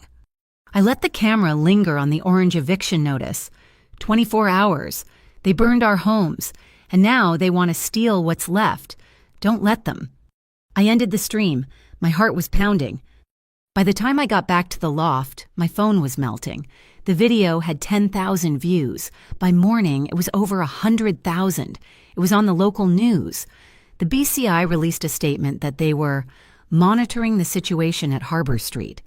Apex Redevelopment's stock ticker, it wasn't good. I had hit them, me, with a phone. The next day, a fleet of clean, white moving vans pulled up to the curb. The logo on the side said Harbor Line Trust. A quiet woman in a polo shirt offered every single tenant free, indefinite, climate-controlled storage for all their belongings. They even packed the boxes. I stood across the street and watched. Harbor Line. Cassian. He was keeping his promise. He was staying behind me. He hadn't called. He hadn't texted. He hadn't taken credit. He'd just fixed it. My anger felt petty. The distance between us suddenly felt wrong. I tried to go back to work that night, but the weight of it all was too much. The live stream, the eviction, the Cold War with Cassian. I was running on fumes. I'd been awake for nearly 2 days. It started to rain, a cold, miserable Port Verity drizzle that soaked through my thin jacket. My shift ended at 2 a.m. I was standing at the bus stop, my legs aching, my feet numb, the world tilted. I didn't faint, I just collapsed. I sat down hard on the wet, filthy curb, my head in my hands. I was too tired to stand, too tired to cry, too tired to even move. My fingers were ice. I pulled out my phone. I didn't know who else to call. I texted Evan, stuck, bus stop, too tired. A minute later, my phone buzzed. A reply, not from Evan, from Cassian. Stay there, 5 minutes. I didn't have the energy to argue. 5 minutes later, the black sedan, the bank vault, pulled up to the curb. The back door opened. Cassian got out, into the rain. He wasn't wearing a coat, just a black sweater. He looked at me, sitting on the curb like a piece of trash. He didn't say, "I told you so." He didn't say, "This is what happens when you don't take my car." He said nothing. He just bent down, slid one arm under my knees and the other behind my back, and lifted me as if I weighed nothing. I was too exhausted to fight. I just let out a sob and buried my face in his shoulder. He didn't take me to the loft. He took me to Evan's station, the paramedic triage center at the General Hospital. Evan met us at the door, his face a mask of worry. "In here," he said, leading us to the empty, dimly lit paramedic break room. Cassian laid me down on the lumpy cot. My body was shaking, a deep, bone-rattling chill. Evan was already grabbing hot packs and a thick wool blanket. "Her feet are like ice," Evan said, his paramedic brain taking over. Before Evan could do it, Cassian was kneeling on the floor. He gently, firmly, took my foot in his hands and started unlacing my soaked, ruined server shoe. He pulled it off, and my foot, blue and pale, was exposed. He did the same with the other. He didn't hesitate. He took my ice-cold feet in his warm, strong hands and started rubbing them, hard, chafing them, bringing the blood back, forcing the life and the warmth into them. It wasn't romantic. It was practical. It was necessary. It was the most profoundly intimate thing anyone had ever done for me. Tears streamed silently down my face, into the cheap cot pillow. "You shouldn't," I whispered, my voice a broken rasp. You're Cassian Ardano. You're a boss. You're supposed to be a savior, a saint." "I don't need a saint," I choked out, the truth welling up. "I don't need a white knight. I just need someone real." His hands stilled.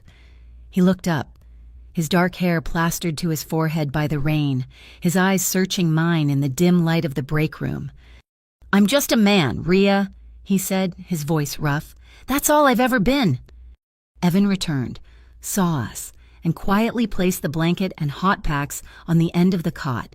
He gave me a small, sad smile and backed out of the room, closing the door, leaving us alone. Cassian wrapped my feet in the warm blanket. He sat on the edge of the cot, so close I could feel the heat radiating off him. The Cold War was over, burned away by the rain. He didn't move. He just watched me. He looked at my mouth, then back to my eyes. The air was thick. "Rhea," he whispered. It wasn't a statement. It was a question. It was permission. My breath hitched. I didn't trust my voice. I just nodded, a single tiny movement. He leaned in, his hand coming up to cup my face, his thumb stroking my cheekbone. It was slow, agonizingly slow. This wasn't the desperate, drowning kiss from the loft. This was a reconciliation. This was a choice. His lips met mine, and it was just warmth, a soft, steady pressure that chased the last of the cold away. My entire body shuddered, a long, releasing sigh. My hands came up, not to his jacket, but to his wrists, holding on. His other hand slid to my waist, holding me steady. It was a kiss that said, "I see you. You are real. So am I." And for a moment, the world faded to nothing but the sound of our breathing, finally in sync. The next morning, we were back in the loft. I woke up on the sofa, but this time, he was asleep in the armchair opposite me, having refused to leave the room. We were a team again, a fragile, bruised, but real team. June arrived at 8 a.m. sharp, a tablet in his hand. He was professional enough to ignore the change in the atmosphere. "The torn page," he said, getting right to it. Mira and Nix analyzed the archives. The civic liaison payouts section almost exclusively deals with public officials. We believe C. Houghton is not a name, but part of a title, councilman. A councilman, Cassian said, his voice hard. Someone on the city council is the head of the snake. I stood up, the fog of exhaustion finally lifting, replaced by a cold, clear anger. My live stream, the public pressure. They're scared, I said. The live stream put them on the defensive. Apex is desperate to save face. They're holding a public community investment signing at the Glasyard Hall this Friday. Jun raised an eyebrow. I saw the press release. They're pledging to rebuild what they burned. The arrogance is astounding.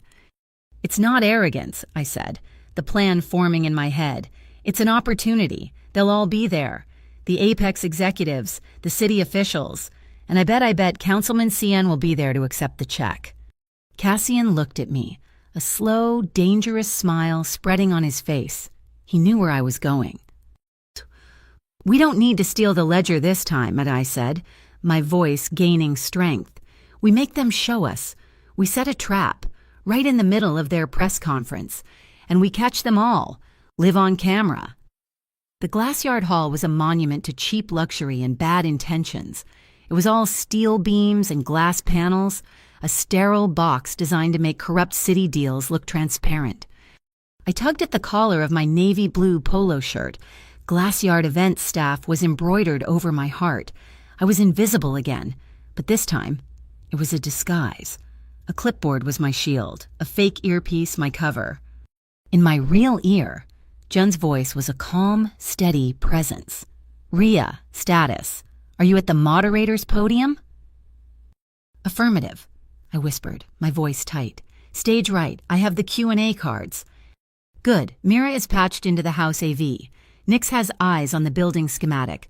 Evan is seated, row 3, center. I glanced out at the audience. The press was in the front, sharks smelling blood they couldn't quite see. Behind them, a mix of corporate suits and a few genuine, displaced Harbor Street residents. Evan had rallied, and there, in the third row, was my brother, looking stiff in an off-duty paramedic's uniform, a concerned citizen badge pinned to his jacket. He caught my eye and gave a single, terrified nod. The lights dimmed. The mayor of Port Verity, a man with a plastic smile and empty eyes, stepped up to the podium. Today is a day of healing, he began, a day of compassionate reconstruction. I almost choked on the words, compassionate. They burned down our homes and called the ashes healing. Where is he? I murmured.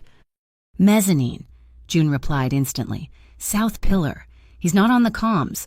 He's observing, as promised. I scanned the upper balconies. It took a moment to find him. Cassian wasn't watching the stage. He was leaning against a concrete pillar, a dark shape in the shadows, his phone to his ear. He was watching the crowd, watching the exits. He was a silent, lethal overwatch. He was staying behind me, but his eyes were on me. The mayor finished his empty speech and introduced the CEO of Apex Redevelopment, a man who oozed false sincerity. He talked about community reinvestment and building a new, stronger Port Verity. Rhea, target acquired. Mira's voice crackled in my ear, sharp and focused. Back of the hall, near the west exit. I saw him, Mr. Dern. He looked like a rat in a tuxedo, sweating under the lights, trying to look like he belonged. The Apex CEO finished his speech to polite, confused applause. He stepped off the stage, shaking the mayor's hand, and walked directly toward Dern. They're meeting, I whispered, my hand tightening on the clipboard. I see it, Nani. Mira said. The handoff. It's an envelope. Standard white, number 10. The CEO patted Dern on the shoulder, a friendly, public gesture. But the envelope passed from his hand to Dern's. Dern, clumsy and nervous, quickly slipped it into his inner jacket pocket. Got it, Mira said, a note of triumph in her voice. Macro lens. The envelope has a clear window. I got a perfect shot of the check. Payee Dern. Memo Civic consulting fee. And the serial numbers? They're a direct sequence match to the offshore account transfers from the ledger we scanned. We have the physical link. The bribe is on camera. Evan, June's voice was cold. You are green. The moderator opened the floor to the pre-selected questions. As planned, My clipboard had Evan listed first. Evan stood up, his voice, trained to cut through the chaos of a crisis, filled the hall. Mr. Mayor, my name is Evan Calder. I'm a paramedic. I was one of the first responders at the Harbor Street fire. How can you stand there and talk about compassionate reconstruction when the victims of that arson, my neighbors, are being served final eviction notices by the same company you are partnering with today? A wave of murmurs rippled through the hall. The press sat up, their pens flying. The mayor stammered, his plastic smile cracking. Yes, we are, of course, looking into all irregularities concerning that tragic incident. The Apex CEO stepped up to the mic, his face pinched in annoyance. That is an unfortunate but completely separate legal matter, which is being handled by... If I could ask a follow-up? I stepped forward to the moderator's microphone. My voice was amplified, echoing through the huge room, clear and polite. Every eye in the room turned to me, the invisible staff girl. The CEO looked annoyed. This is for pre-screened questions only. It's a clarifying question, sir, for the Apex financial officer, I said, my heart hammering against my ribs. I'm just a staffer, but I was looking over the public-facing proposal and I saw a line item for neighborhood outreach. I was hoping you could clarify for the residents, does that outreach include the forced security fees, mister? Dern was charging tenants fees that, in your own internal ledgers, were listed under civic liaison payouts. I'm just wondering if forcing residents to pay illegal fees that are then funneled directly back to your company, is that a standard part of compassionate reconstruction? Dead silence. The mayor went pale. Dern, in the back, looked like he was about to be sick. The Apex CEO stared at me, his mouth opening and closing like a fish. He saw his career flashing before his eyes. The press in the front row exploded into motion. That is an that's a slanderous allegation, the CEO sputtered. This woman is She's security. Get her off the stage. We have a problem. June's voice, suddenly sharp, cut through my rising triumph.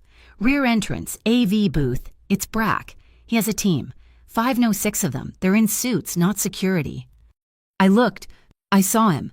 Kellen Brack, moving with deadly purpose along the side wall, heading straight for the media control room. He's going for the power, Nix's voice snapped. He's going to kill the feed. He's cutting the broadcast. The words were barely out of her mouth when the hall was plunged into absolute darkness. The microphones died.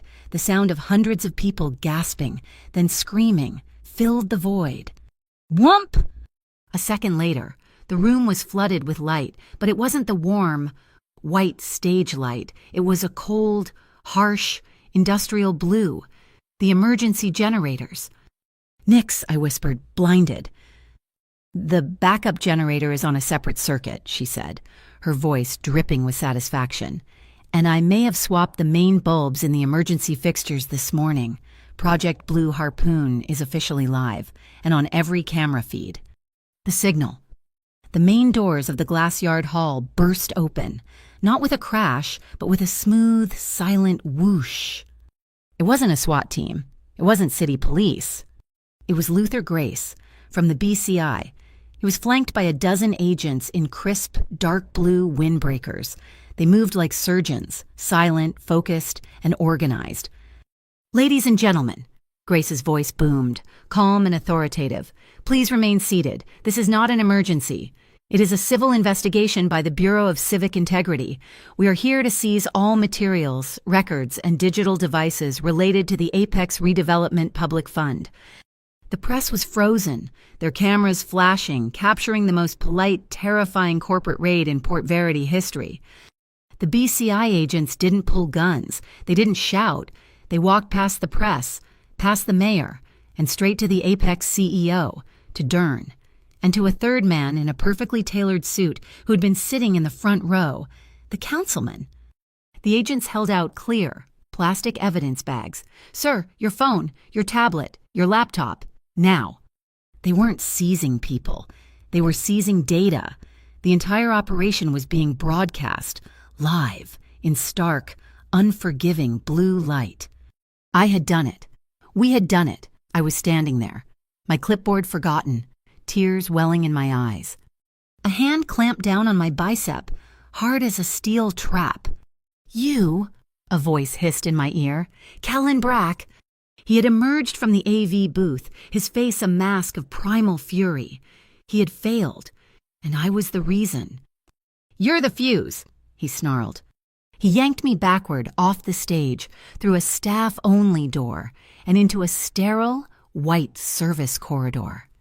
"Let me go," I twisted, jabbing my fingers toward his throat. The move Cassian had taught me. He was ready. He batted my hand away like it was a fly and shoved me forward. "You're not getting out of this." He was dragging me, my sensible shoes skidding on the polished floor. We burst through another set of doors and onto the sky bridge, a long glass and steel tube suspended 20 stories above the street, connecting the hall to the parking garage.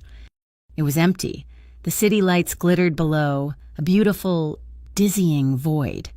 "You cost my employers everything," Brack snarled. He shoved me hard against the outer glass wall. The entire bridge seemed to shudder. My back screamed in protest. He grabbed my hair, pulling my head back. "Let her go, Kellen." The voice was not in my ear. It was at the other end of the bridge, echoing in the glass tube. Cassian. He was standing at the entrance to the parking garage, blocking our only exit. He was alone. No Jun, no guards. Just him, his suit jacket gone, his white shirt sleeves rolled up, his tie loosened. Brack laughed, a harsh, ugly sound. He yanked me back, using my body as a shield, his forearm pressing hard against my throat. "You again, you're everywhere, aren't you? How'd you even get here so fast, Fly?" "The railing," Cassian said, his voice flat. I looked back. He hadn't used the stairs. He hadn't waited for an elevator. He climbed over the mezzanine balcony, dropped 10 feet to the concourse below, and sprinted across. "You're impressive," Brack sneered. "I'll give you that, but you're alone, and I've got your girl." "She's not my girl," Cassian said, taking a slow step forward. "She's my associate, and you're going to take your arm off her neck." "Or what?" Brack tightened his grip, pulling me off my feet. "You'll stop me. Stay back, one more step and she goes through the glass." Cassian stopped, maybe 20 feet away. He slowly raised his hands, palms out, showing they were empty. "You touch her," he said. His voice was quiet, but it was colder than the steel frame of the bridge. It was the voice of absolute, final authority. "You bruise her. You even breathe on her wrong. And you aren't dealing with the BCI. You're not dealing with the cops. You are dealing with the Ardeno Consortium. You are dealing with the Harbor Line, the docks, and every union man in this city. You are dealing with me." He took another step. "Touching her," he said. His eyes locked on Brack's. "Is touching all of it. It's touching me." The bluff, the bravado, the thuggery, it all evaporated from Brack's face. He was a bully. Cassian was a boss. And in that glass tunnel, suspended above the city, the difference was everything. Behind us, I heard the sound of footsteps, of shouting. Nix, Evan, the BCI was catching up. Brack was trapped. With a roar of pure frustration, he shoved me hard to the floor. I collapsed onto the polished tile, gasping. "Fine, Haver," he spat. Brack backed away, toward Cassian, toward the parking garage exit. Cassian didn't move. He just watched him, a predator, letting his prey exhaust itself. Brack stopped just before he reached the door, his face twisting into a new, poisonous smile. He had lost, but he had one more card to play, one more piece of venom. "You think you're smart, Ardeno," he spat, his voice dripping with malice. "You think you've got this all locked down, but you're sloppy. You're leaking." "Get out," Cassian said, his voice low. "I wasn't even supposed to be in that archive room," Brack sneered, savoring the moment. "I wasn't supposed to know about the Glasyard event tonight. How do you think I knew your exact plan? How do I know where to be? Every single time?" Cassian's face, which had been a mask of cold control, tightened. I saw the realization dawn on him. Brack laughed. Your own person sold you out. Cassian sold her out. He pointed at me. Someone right at the top. Someone in your ear the whole time. That little tech girl, the BCI cop, maybe even your right-hand man. He smiled, a final, victorious leer. Have fun figuring out which one it is. He turned and vanished into the darkness of the parking garage. Evan and Nix were suddenly there, helping me up. Rhea, are you okay? Are you hurt? I couldn't answer. I just stared at Cassian. He wasn't looking at me. He wasn't looking at the exit where Brack had fled. He was staring at the city lights, his hands clenched into fists at his sides, his face carved from ice. He was replaying every call, every text, every private conversation. Jun? Mira? Nix? One of his own. One of ours. The person who had been protecting me had just tried to get me killed. The ride back to the loft was a funeral. No one spoke. June drove, his eyes straight ahead, his face an unreadable, perfect mask. Nix and Mira had been dismissed at the scene, vanishing back into their respective shadows. It was just me and Cassian in the back of the sedan, a 3-foot chasm of cold air and suspicion between us. Brack's final words echoed in the silence. Your own person sold you out. The elevator ride up to the loft was suffocating. The whoosh of the doors opening was the loudest sound I'd heard in an hour. Jun went straight to the bank of monitors, his fingers flying, pulling up security logs, communication records. He was the perfect strategist, already hunting the breach. I just stood in the middle of the room. I was still wearing the events staff polo. I felt contaminated. Cassian was at the window, his back to us, just as he'd been after the archive room. But this time, his posture wasn't angry. It was defeated. It was one of them, I said, my voice flat. Jun, Mira, Nix. Yes, Cassian said, not turning. Mira, I reasoned, thinking aloud. She's freelance. Her loyalty is to the highest bidder. She had access to the comms, the AV, everything. She could have fed the info to Brack in real time. She's a possibility, Jones said from his desk, his voice tight. Or Nix, I continued, the cold dread settling in. She's BCI, but she's also Port Authority. She's been playing both sides for years. Maybe she's not a double agent for us. Maybe she's a triple agent for them. She set up the safe routes. She knew the blind spots. She fed us to Brack. June stopped typing. Or, Cassian said, his voice a low gravel, it's the one we'd never suspect, the one with access to everything, my right hand, the man who's been at my side for 10 years. John flinched, a tiny, almost imperceptible movement. He turned from his desk, his face pale, but his eyes were steady. I understand the suspicion, sir. It is logical. The air was poison. The 3 people who had formed our entire team were now the 3 prime suspects. The trust was gone. This ends, Cassian said, finally turning from the window. His face was carved from granite. This whole thing, it ends now. I'm pulling you out, Rhea. What? I stared at him, bewildered. We just won. We have the BCI raid. We have the press. We have them on the run. And we have a traitor who knew every move we were going to make. He cut me off, his voice raw. Brack was in that hall to kill you. He was in that archive to grab you. I put you in the line of fire. I put the target on your back by bringing you into my circle. And my circle is compromised. I won't do it again. It's over. I'll get you out of Port Verity. A new name, a new life. The BCI can handle the rest. He was doing it again, benching me, protecting me by erasing me. The anger that rose in me was hot and pure. No, I said. He looked at me, his eyes dark. This isn't a discussion, Rhea. No, I stepped toward him, my hands clenched. You don't get to do that. You don't get to pull me from the fire, teach me how to fight, and then throw me on a plane when it gets too hard. You said it yourself. I'm your associate, not your package. I'm not running. Rhea, you don't understand. I understand perfectly.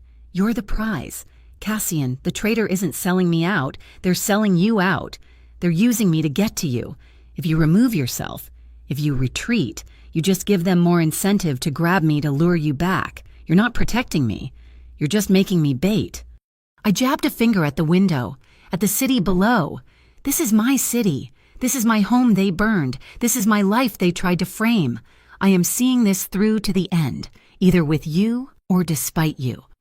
He stared at me for a long, heavy moment. The granite in his expression cracked. He saw the girl from the curb, the girl from the archive, the girl from the press conference. He saw me. "So what do we do?" he asked. His voice quiet. He was asking, not telling. "We're blind. We can't trust our tech, our intel, or our strategist." "So we get new intel," a voice said. Luther Grace stepped out of the private elevator. Cassian and June both tensed, but I didn't. I'd called him from the sky bridge, right after Evan had helped me up. "You called him?" Cassian asked, his eyes narrowing. "You needed an ally outside your circle," I said. "He's BCI. He's the one person we know isn't on the payroll." Grace nodded, his face grim. "Miss Calder is right. You're compromised. But Brack's little speech gave us an idea. He's arrogant. He's counting on his inside source. So we're going to use it." He looked at June, then at me. "The BCI is setting a trap, a digital honeypot. We've created 3 different versions of the next move against the councilman. All 3 are highly classified, all plausible. Plan A," Grace continued, "is a data seizure at his downtown office. Plan B is a financial freeze of his offshore accounts. Plan C is a meet with a supposed second whistleblower at Pier 9, tonight. You'll feed a different plan to each suspect." I realized, my heart hammering. "Exactly," Grace said. "June will get Plan A, Mira will get Plan B, and Officer Nix Rowe will be given the details for the meet at Pier 9. "You're baiting the hook," Cassian said, his voice flat. "We just have to see which fish bites," Grace finished. "My teams will be monitoring all 3 locations. The second Brack's men move on one of them. We have our traitor." The rest of the day was the worst kind of waiting. The gray dawn broke over the harbor, and the loft felt like a tomb. At 6 p.m., Grace's burner phone, which he'd left on the coffee table, buzzed. He picked it up, listened, and hung up. "Pier 9, he said, his voice heavy. "North Pier assets are moving into position right now. They're setting up a counter-ambush for our whistleblower." "Nix." My stomach sank. The tired eyes, the bitter attitude, it had all been a lie. She'd been playing us from the start. "She sold us out, Cassian said, his voice pure ice. "She sold you out." His fury was a palpable thing, cold and sharp. "Jun, get the Harbor Line team. We're going to Pier 9. We're not just finding her. We're extracting her." "No," I said. Cassian turned, his patience gone. "Rhea, this is not a negotiation. She's a traitor who nearly got you killed. She is an enemy." "Why?" I asked, my voice shaking. "Why would she do it? She's BCI. She had a clean record. It doesn't make sense. Money. It can't just be money." "It's always money," Cassian bit out. "But what if it's not?" I pleaded. "What if it's leverage? What if they have something on her, the same way Dern had leverage on me? You're going in hard. Cassian, you're going to treat her like an enemy, and she'll stay an enemy. We'll get her, but we'll lose. We'll lose the why. We'll lose the rest of the intel." "What are you suggesting?" Grace asked, intrigued. "I'm suggesting we find out why," I said, my mind racing. "Don't go in hard. Don't go in at all. Let her think her plan is working. Then we find her. Not at Pier 9. At her home. Before she can run." It was a risk. A huge one. But Cassian looked at me. At the plea in my eyes. He was seeing the girl he'd rubbed the warmth back into her feet. He was seeing the human angle. He gave a single, sharp nod. "Grace, your team stands down from Pier 9. Let Brack's men freeze in the dark. Jun, find her home address. We'll pay her a visit. My way, but soft." An hour later, we were standing outside a small, run-down apartment in the city's worst neighborhood. This wasn't the home of a cop on the take. This was the home of someone drowning. Cassian picked the cheap lock in under 10 seconds. We slipped inside. The apartment was dark, bare. We heard a sound from the bedroom, a small click. "Nix," Cassian said, his voice calm, filling the small space. She stepped out. She wasn't in her BCI jacket. She was in sweats, her face pale, streaked with tears. She was holding a burner phone, and it was glowing with a single text. Pier 9. Nobody showed. What went wrong? She wasn't holding a gun. She just stood there, her body trembling, her eyes wide with terror. She wasn't a traitor. She was a victim. "They have him," she whispered, the words tumbling out. "They have my brother, my little brother. He's just a kid, 19. He got mixed up. Some gambling debts, the North Pier. They took him. They said they'd hurt him unless I did what they said." She looked at me, her eyes begging. "The archive. Brack wasn't supposed to hurt you. He was just supposed to get the page, the one with the name. Tonight they told me if I didn't deliver the whistleblower, they'd oh God." She collapsed onto the floor, sobbing, a broken, terrified woman. Cassian looked at me, his face a storm of conflicting emotions. His enemy was just a desperate sister, just like Evan. I knelt beside her. "Where? Nix. Where do they have him?" "A warehouse," as she choked out. "An Apex property. Off the main dock. A chromatography lab. They use it to process chemicals for their front companies." I looked up at Cassian. His face was set. He'd made a decision. "You're going to teach me how to be flexible, aren't you?" "Rhea," he asked, his voice rough. "No," I said, standing up, my resolve hardening. "I'm going to teach you how to win sustainably. We don't burn our assets, Cassian. We flip them." He gave a short, sharp nod. He was all in. "Jun, get the Harbor Line team, not the tactical unit, the inspection unit, the ones with the white vans and the hazardous materials logos. We're not raiding a warehouse. We're performing a surprise chemical safety audit." 20 minutes later, I was in a white van, my hair tucked into a Harbor Line chemical safety baseball cap, a clipboard in my hand. My heart was pounding, but it was a different kind of fear. It was the fear of a performer, not a victim. We pulled up to the warehouse. 2 bored, armed North Pier thugs stood by the door. "What is this?" one of them growled as our team, in matching white hazmat-style polos, piled out. I stepped forward, my clipboard held high. "Sir, I'm lead technician Calder. We've had an anonymous flag from the city registrar about an unregistered precursor specifically. Toluene being stored at this facility. We're here for a mandatory spot check on your chemical manifests and storage protocols, unless you'd like me to call the Port Authority and have your operating license suspended."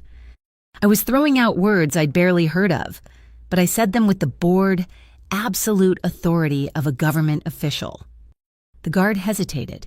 He didn't want to call his boss about a Toluene spot check. "Fine," he grumbled. "Make it fast." We walked in. Cassian and June were in the back, dressed as technicians. "My team will check the primary storage," I said. "I'll need to see your main chemical log, now." I kept the 2 guards tangled in a web of bureaucratic nonsense. "Your Class 3 flammables are stored too close to your oxidizers.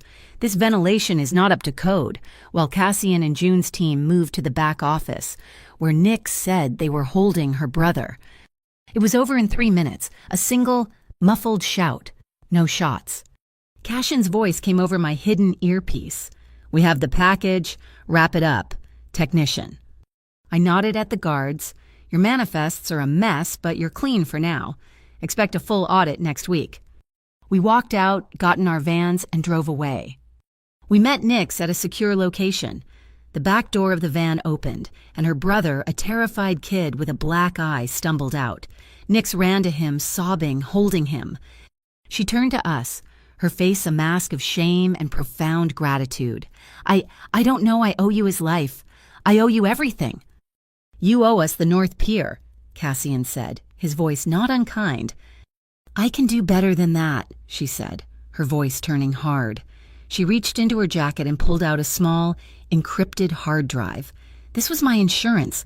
I was terrified they'd kill us both, even if I cooperated. It's everything, the real ledger, the one they keep off site. Every name, every bribe, every account, unredacted. We were back in the loft an hour later. Mira, cleared of suspicion, was working her magic on the drive. June stood beside her. "I'm in," Mira said, her voice awed. This is the Holy Grail. Oh my God." She pulled up the file, the torn page from the archive, but this one was whole. Civic liaison payouts, Dern. A $5,000 Mo Apex internal $150,000 Creston. R $500,000 consulting fee. Glass-Yard project. "Creston," I whispered. "Councilman Robert Creston. That's him. The man in the front row, the head of the snake." We finally had him. We had his name, Councilman Robert Creston. The name hung in the air of the loft, heavy and toxic. It wasn't just a name. It was the key. The man in the front row at the Glass-Yard, the one who had been shaking the mayor's hand, the one who looked like old money and civic duty. He was the one pulling Dern's strings, the one funding Apex, the one who had Kellen Brack on a leash. Mira and June were ecstatic, their voices a low buzz of strategy and counter-strategy. Planning the BCI handover, we had him, we had the drive, we had the whole ledger. Cassian was silent. He stood by the window, watching the harbor, his hands clasped behind his back.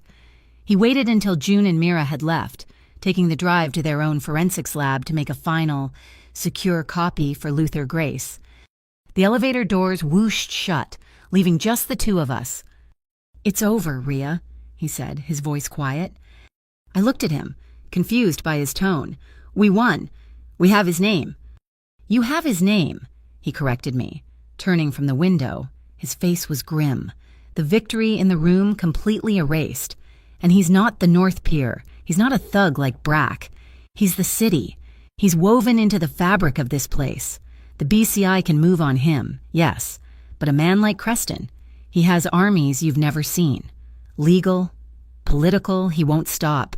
He can't afford to stop. He walked over to me, his expression harder than I'd ever seen it. "This morning, I offered you a key. Tonight, I'm offering you a plane. The BCI has the drive. They have Nix's testimony. They have you." "What?" "I can have you in a new city, with a new name, by sunrise," he said. "Your testimony is on that drive. Your part is done. Let Grace and the BCI finish the fight. You've earned your peace." I stared at him. The old Rhea, the one from a week ago, would have wept with gratitude. She would have taken the ticket and run. But he hadn't saved the old Rhea. He'd forged a new one. "You taught me how to strike the notch," I said, my voice low and shaking, but not with fear. "You taught me how to stand up to a man who had his hands on my throat. You taught me how to bluff a room full of killers, how to trade a life for a life. You don't get to teach me how to be a warrior and then tell me to run from the final battle." I walked past him, to the vast glass window, looking down at my city. "I am not running from my home," I said, my voice gaining strength. "I'm not leaving until Councilman Creston is in handcuffs and my neighbors have their homes back. I am not a loose end you can tie up and send away. Cassian, I am the fuse. I started this, and I am going to be here to see it end." I expected him to argue, to command, to pull rank as the man who had saved my life a dozen times over. Instead, he just stood there. The silence stretched, thick with the oncoming storm. When he spoke, his voice was rough with an emotion I couldn't place. "Then I guess you're not leaving." The fight was over, not the one with Creston, the one between us. He had finally, completely, seen me. The tension of the last few days, the whodunit, the near death on the sky bridge, it all just snapped. I was exhausted, but for the first time, I wasn't alone in it. The rain started, a gentle tapping against the glass that quickly grew into a roar, lashing the windows of the loft. We didn't talk about the BCI. We didn't talk about Creston. There was nothing left to say. The final move was on the board. He just stayed. He sat on the sofa, not the chair opposite, but beside me, It was quiet, just the sound of the rain and our breathing. "You're safe," he whispered, his hand finding mine on the leather cushion. It was true. Here, in the eye of the hurricane, with the most powerful man in the city about to hunt me down, I felt safe. "For the first time in my life," I whispered back, my fingers lacing with his. "I think I am." I leaned my head against his shoulder. His arm came around me, pulling me in. This wasn't the desperate, drowning kiss from the first night. This wasn't the frantic, reconciling kiss from the break room. This was something else. This was slow. This was a choice. He moved, his other hand coming up to cup my jaw, his thumb brushing my skin. His eyes searched mine, asking the same question he'd asked in the rain. I nodded. The kiss was a relief. It was the end of a long, terrible road. It was the whisper of my name against his lips, the feeling of his hands, strong and sure, on my back, holding me up, not just holding me down. I felt his defenses. The walls of ice he'd built around himself for years just melt under my touch. The world outside, the rain, the port, the coming war, it all faded to a dull roar. There was only the warmth of his skin, the steady beat of his heart under my palm, and the feeling of finally being able to breathe. I woke to gray light and the smell of coffee. I was on the sofa, covered by a blanket I didn't remember. He was gone, but the sound of the shower was running in the other room. On the coffee table, next to a fresh mug, was a single, heavy key. I picked it up. It wasn't a normal house key. It was old, brass, and shaped like a ship's anchor. Beneath it, a small note, his strong, angular handwriting. "Not ownership, just access. This is your harbor, whenever you want it." My harbor. My fingers trembled as I slid the key onto the thin silver chain I always wore, the one that had been my mother's.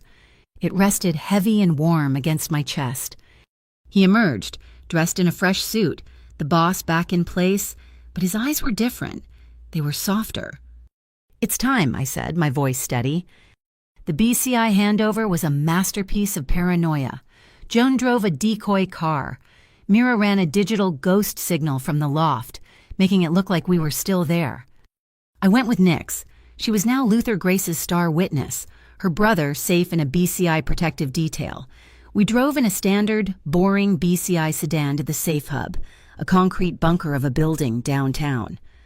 I walked into the sterile debriefing room. Luther Grace stood there, his face grim. I placed the hard drive on the table between us. "It's all there," I said, my voice echoing in the quiet room. "The real ledger, Nix's testimony, the link from the fire to Apex, and the name, Councilman Robert Creston." It was done. I had handed over the bomb. I stepped back, feeling hollow. We were in the debriefing room for less than an hour when Jun burst in, his face white. He didn't knock. "He knows." "What?" Grace snapped. "Creston," June said, his voice clipped. "He's not stupid. The second Nix's brother vanished and she went dark. He knew he was compromised. He's liquidating. My port sources are lighting up. He's pulling every asset he has. He knows the drive is gone. He knows he's exposed." We were in the car, racing back to the loft, the world blurring past the windows. Cassian was on the phone when we walked in, his back to us, his voice a low, lethal command. "I don't care what it takes. Find him." He hung up and turned. His face was a mask of cold fury. "Creston isn't just running. He's cleaning house. He's activated BRAC. He's going after the source of the problem." "Me?" I whispered. "No," Cassian said, his eyes finding mine. They were terrifying. "Worse. He's going after the story. He's targeting the key." My blood ran cold. My old job. Joan was already at his monitor, his fingers flying. "Creston is panicked. He's not just trying to kill the witness. He's trying to create a new narrative, a new truth to muddy the water before the BCI can strike." He read the intel off the screen. A disgruntled employee, distraught over her public framing, returns to her former workplace to make a statement. He's sending BRAC to the key tonight, during the dinner rush. He's going to burn it down. Or worse, and he's going to pin it on you. He's cutting the head off the witness, I said, my voice numb, and burning the evidence of where it all began. He's erasing the whole story. Cassian walked to his closet. He didn't reach for a weapon. He took out the perfectly tailored black suit from the first night, the one he'd worn when I'd first seen him. He wants to rewrite the beginning, Cassian said, his voice deadly quiet as he buttoned his jacket. He wants a new first act for his play. Fine. He turned, and the man who had held me by the fire, the man who had left me the key, was gone. The boss was back. He wants to go back to that night, Cassian said, his voice dropping to a low, dangerous whisper. I'll take him there. The first night you met me, Rhea, you called me rude. You thought I was a monster just for clearing a room. He adjusted his cuffs, his eyes like polished steel. Tonight I'll be rude for real. I'm going to clear that room again, but this time, it's not a drill. This time, we're going to shatter his entire play. He was walking to the door. He was going to save the day. He was going to face Brack and Creston's men. And he was leaving me here, in the safe harbor. Get the car, Jun, he ordered. I'm coming with you, I said, pulling on my own jacket. He stopped, his hand on the elevator button. Rhea, no, this is not a debate. You are the target. You will stay here. Where you are safe. That is final. It's my life he's trying to rewrite, I snapped, stepping in front of him. It's my restaurant. It's my name he's going to put on the news tomorrow. He thinks he can just burn my world down, piece by piece, the apartment and now the keno. I looked him straight in the eye, my reflection staring back at me in his dark pupils. If they are coming to burn that part of my life to the ground, I am going to be there to meet them. I'm not hiding. Not anymore. He stared at me for a long, heavy 10 seconds. The argument was over. He saw the anchor around my neck. He saw the woman he'd helped create. He didn't smile. He just gave a single, sharp nod. All right, he said. Then we go together. We stepped out of the elevator, into the cold night air. The rain was driving now, a biblical deluge that swept across the docks. We didn't run to the sedan. We just walked, side by side, into the storm. He didn't speak. He just reached out and took my hand. His grip was iron. It wasn't a caress. It wasn't gentle. It was a vow. At the end, be there. The key looked exactly the same. Friday night, 8 p.m., packed. The clink of glasses, the smell of butter and brine, the low murmur of Port Verity's elite pretending their lives weren't built on the mud of the harbor. But tonight, I wasn't a waitress. I was the ghost at the feast. I was in a staff uniform, but my real work was already done, tucked behind a decorative, dusty ficus plant near the kitchen door. A small, high-definition camera was live. My burner phone, linked to it, was streaming directly to a community watchdog channel Mira had set up. The feed was titled, A Compassionate Reconstruction Live from the Quay. The trap was set. Kellen Brack and 3 of his thugs were already here. They weren't diners. They were in the pantry, wearing the same municipal risk office windbreakers they'd worn at the archive. They'd told the manager they were doing a surprise safety inspection. They were planting a thermal device, a fire starter, in the dry goods storage, miles away. Councilman Creston was waiting by his phone, ready to hear the boom, ready to spin the story of the disgruntled, dangerous ex-waitress. But he wasn't the only one with a team. Joan was by the service entrance, a shadow in a busboy's uniform. Mira was at the bar, nursing a club soda, a high-gain signal jammer the size of a phone in her purse. And Cassian was at the best table in the house, the window seat. He was with 3 of his Harbor Line executives, all of them dressed like they were closing a billion-dollar shipping deal. They were just eating. They were diners, invisible. Brack emerged from the pantry, wiping his hands, a smug look on his face. He nodded to his men, who fanned out toward the exits. He pulled out his phone, no doubt to text Creston that the inspection was complete. That was the signal. Cassian stood up. He didn't shout. He didn't run. He picked up his champagne flute and tapped it with a knife. A clear, Ringing ching cut through the restaurant's buzz. The room went silent. Every eye turned to him, the man at the window seat. "Ladies and gentlemen," Cashin said, his voice calm, projecting perfectly across the room. "My apologies for interrupting your meal." He looked around, a small, polite smile on his face.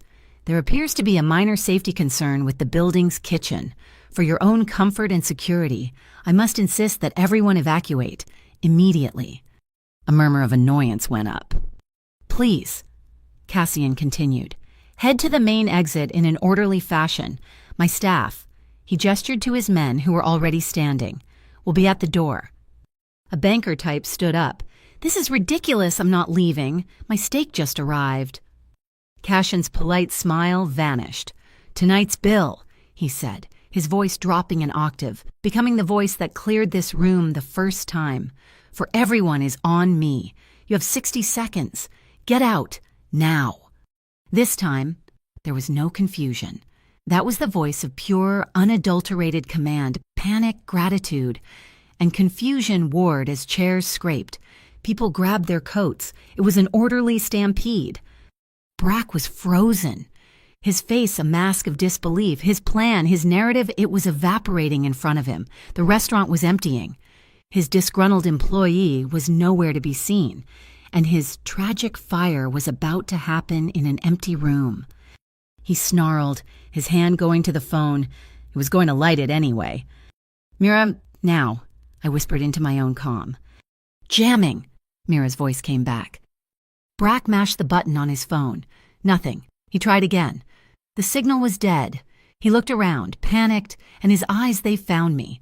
I was standing near the hostess podium, by my hidden camera. He knew. He pointed at me, then at the pantry. "You, stop her, light it manually," he roared to his men. He was running for me. His men were running for the pantry. But I was already moving. I wasn't running from the pantry. I was running to it. I heard Cassian shout my name, a roar of pure terror. But I was already through the swinging doors.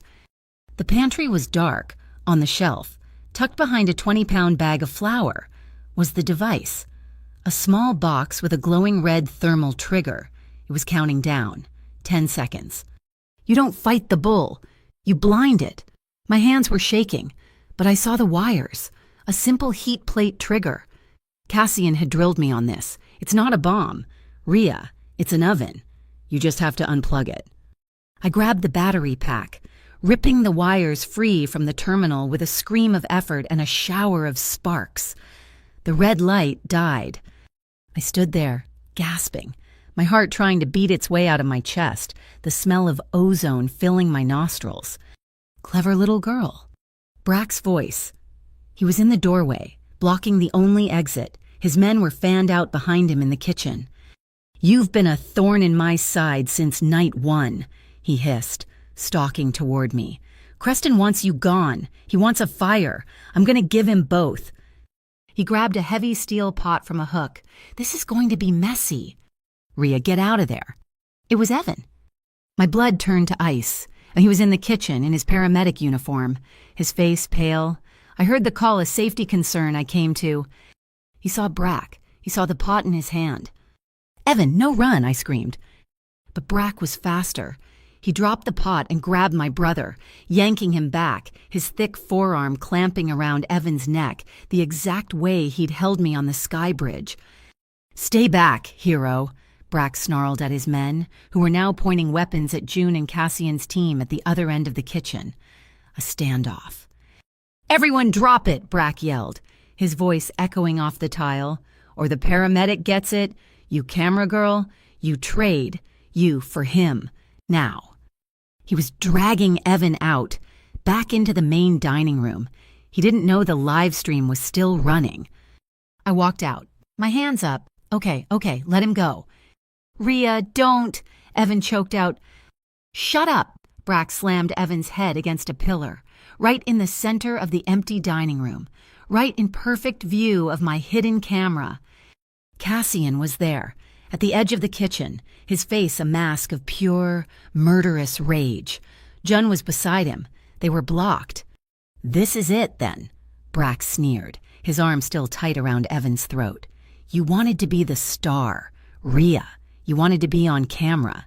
Here's your final scene." "Let him go, Brack," Cassian said, his voice deadly calm. He stepped into the dining room, his hands raised, palms out. "Stay back, Ardeno," Brack yelled. "I'll snap his neck, I'll do it." "You could," Cassian agreed, his voice reasonable. He was on camera now, too. "But what's the payout Creston has done? Your money is gone." "You're lying."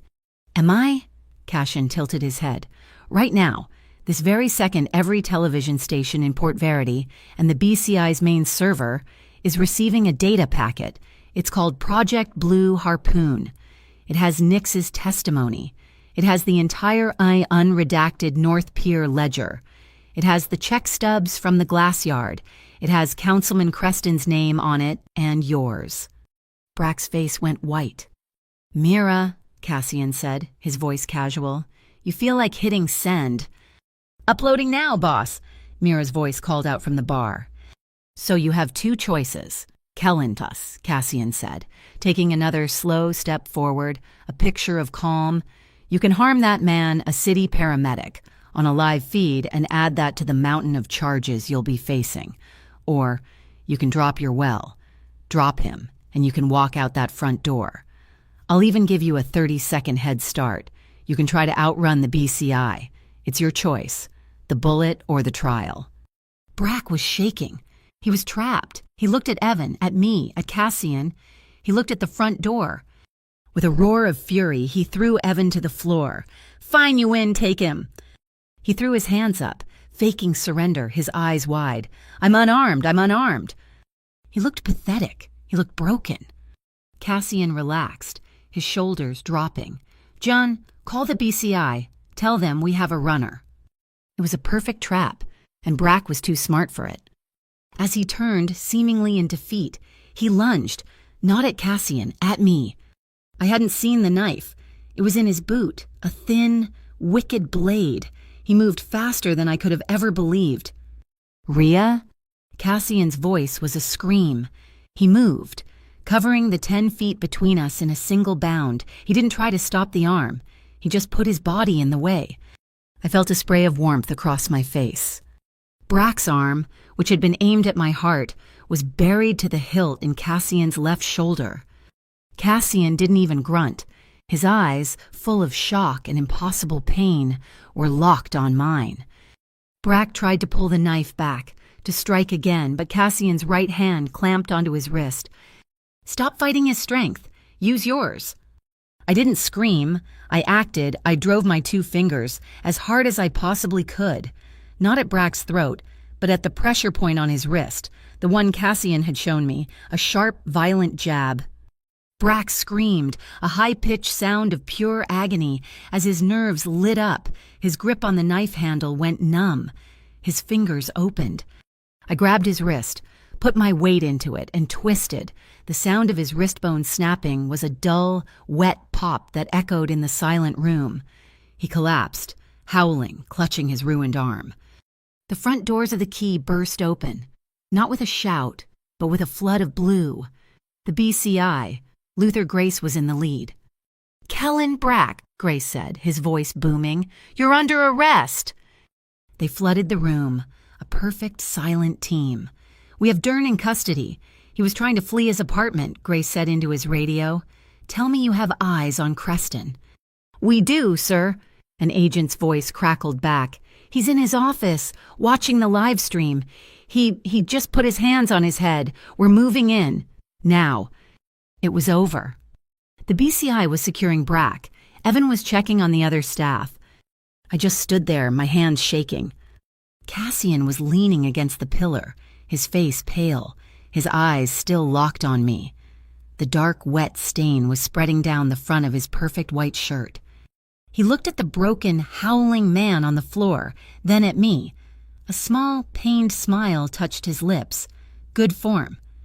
I rushed to him, my hands, the ones he'd bandaged, pressing hard against the wound. "Don't talk. Evan, I need help." It's okay, Rhea," he whispered, his head slumping against the pillar. "No," I whispered back. my tears mixing with the blood on my hands. "No, it's not. It's my turn." I held him, pressing my hand to his shoulder, trying to hold his life in. "It's okay, rude man. My turn to take care of you." The North Pier syndicate didn't just break, it shattered. With Creston's arrest, broadcast live, the entire corrupt structure collapsed like a house of cards. Apex redevelopment was suspended, its assets frozen by the BCI. And my building, the burned-out husk of my home, Cassian, from his hospital bed, made one phone call. The Harbor Line Trust, the one that had saved my neighbor's belongings, bought the entire block out from under the BCI seizure. The property was transferred, not to him, but to a new community co-op. Every tenant, including me, was offered a path to buy our own homes. With zero interest loans, he wasn't just giving us a fish, he was giving us the whole, clean ocean. 2 weeks later, the sun was just rising over Port Verity. The mist was thick, clinging to the water. I stood on the pier, the one that looked out at the harbor, the one by his loft. He walked up behind me. His arm was in a black, elegant sling, but he was here. He didn't speak. I reached up and touched the anchor key, still hanging on its silver chain around my neck. "You offered me a plane, Cassian." "I did," he said, his voice quiet. I turned to face him. I took the heavy brass key off the chain. His face tightened, just for a second, thinking I was giving it back. Instead, I held it out on my palm. "I'm not leaving. I'm choosing to stay. Here, in my city. On my terms." I took his hand, the one that wasn't in the sling, and placed the key in it. "This isn't my harbor. It's ours. But I'll be keeping my own apartment." He looked at the key in his hand, then at me. A slow, genuine smile spread across his face, reaching his eyes for the first time. "I'm not leaving Port Verity, Rhea," he said, his voice rough. "I'm just cleaning up my side of it." He leaned in, and his kiss was as sure and steady as the sunrise. It was slow and long, and tasted like the salt of the sea and the promise of a new day. It wasn't a fairy tale ending, it was a beginning. The next week, I sat with Luther Grace and signed my final, official witness statement, closing the BCI's case. That night, I enrolled in night classes at Port Verity College, Community and Civic Investigation. Cassian began the long, slow, and brutal process of making the Ardeno Consortium 100% legitimate, even offering community shares to the new co-op at Harbor Street. The night I called him rude, he cleared a restaurant. The night we chose each other, we cleared a city, by hand, by kiss, by a promise with no chains. Thank you so much for listening to our story. Where in the world are you listening from? Let us know in the comments below. We'd love to chat and share our thoughts with you. Please be sure to subscribe to our channel, Mafia Boss Stories, and give this video a like. If you enjoyed this, please consider supporting us further by hitting the hype button, so this story can be heard by even more people.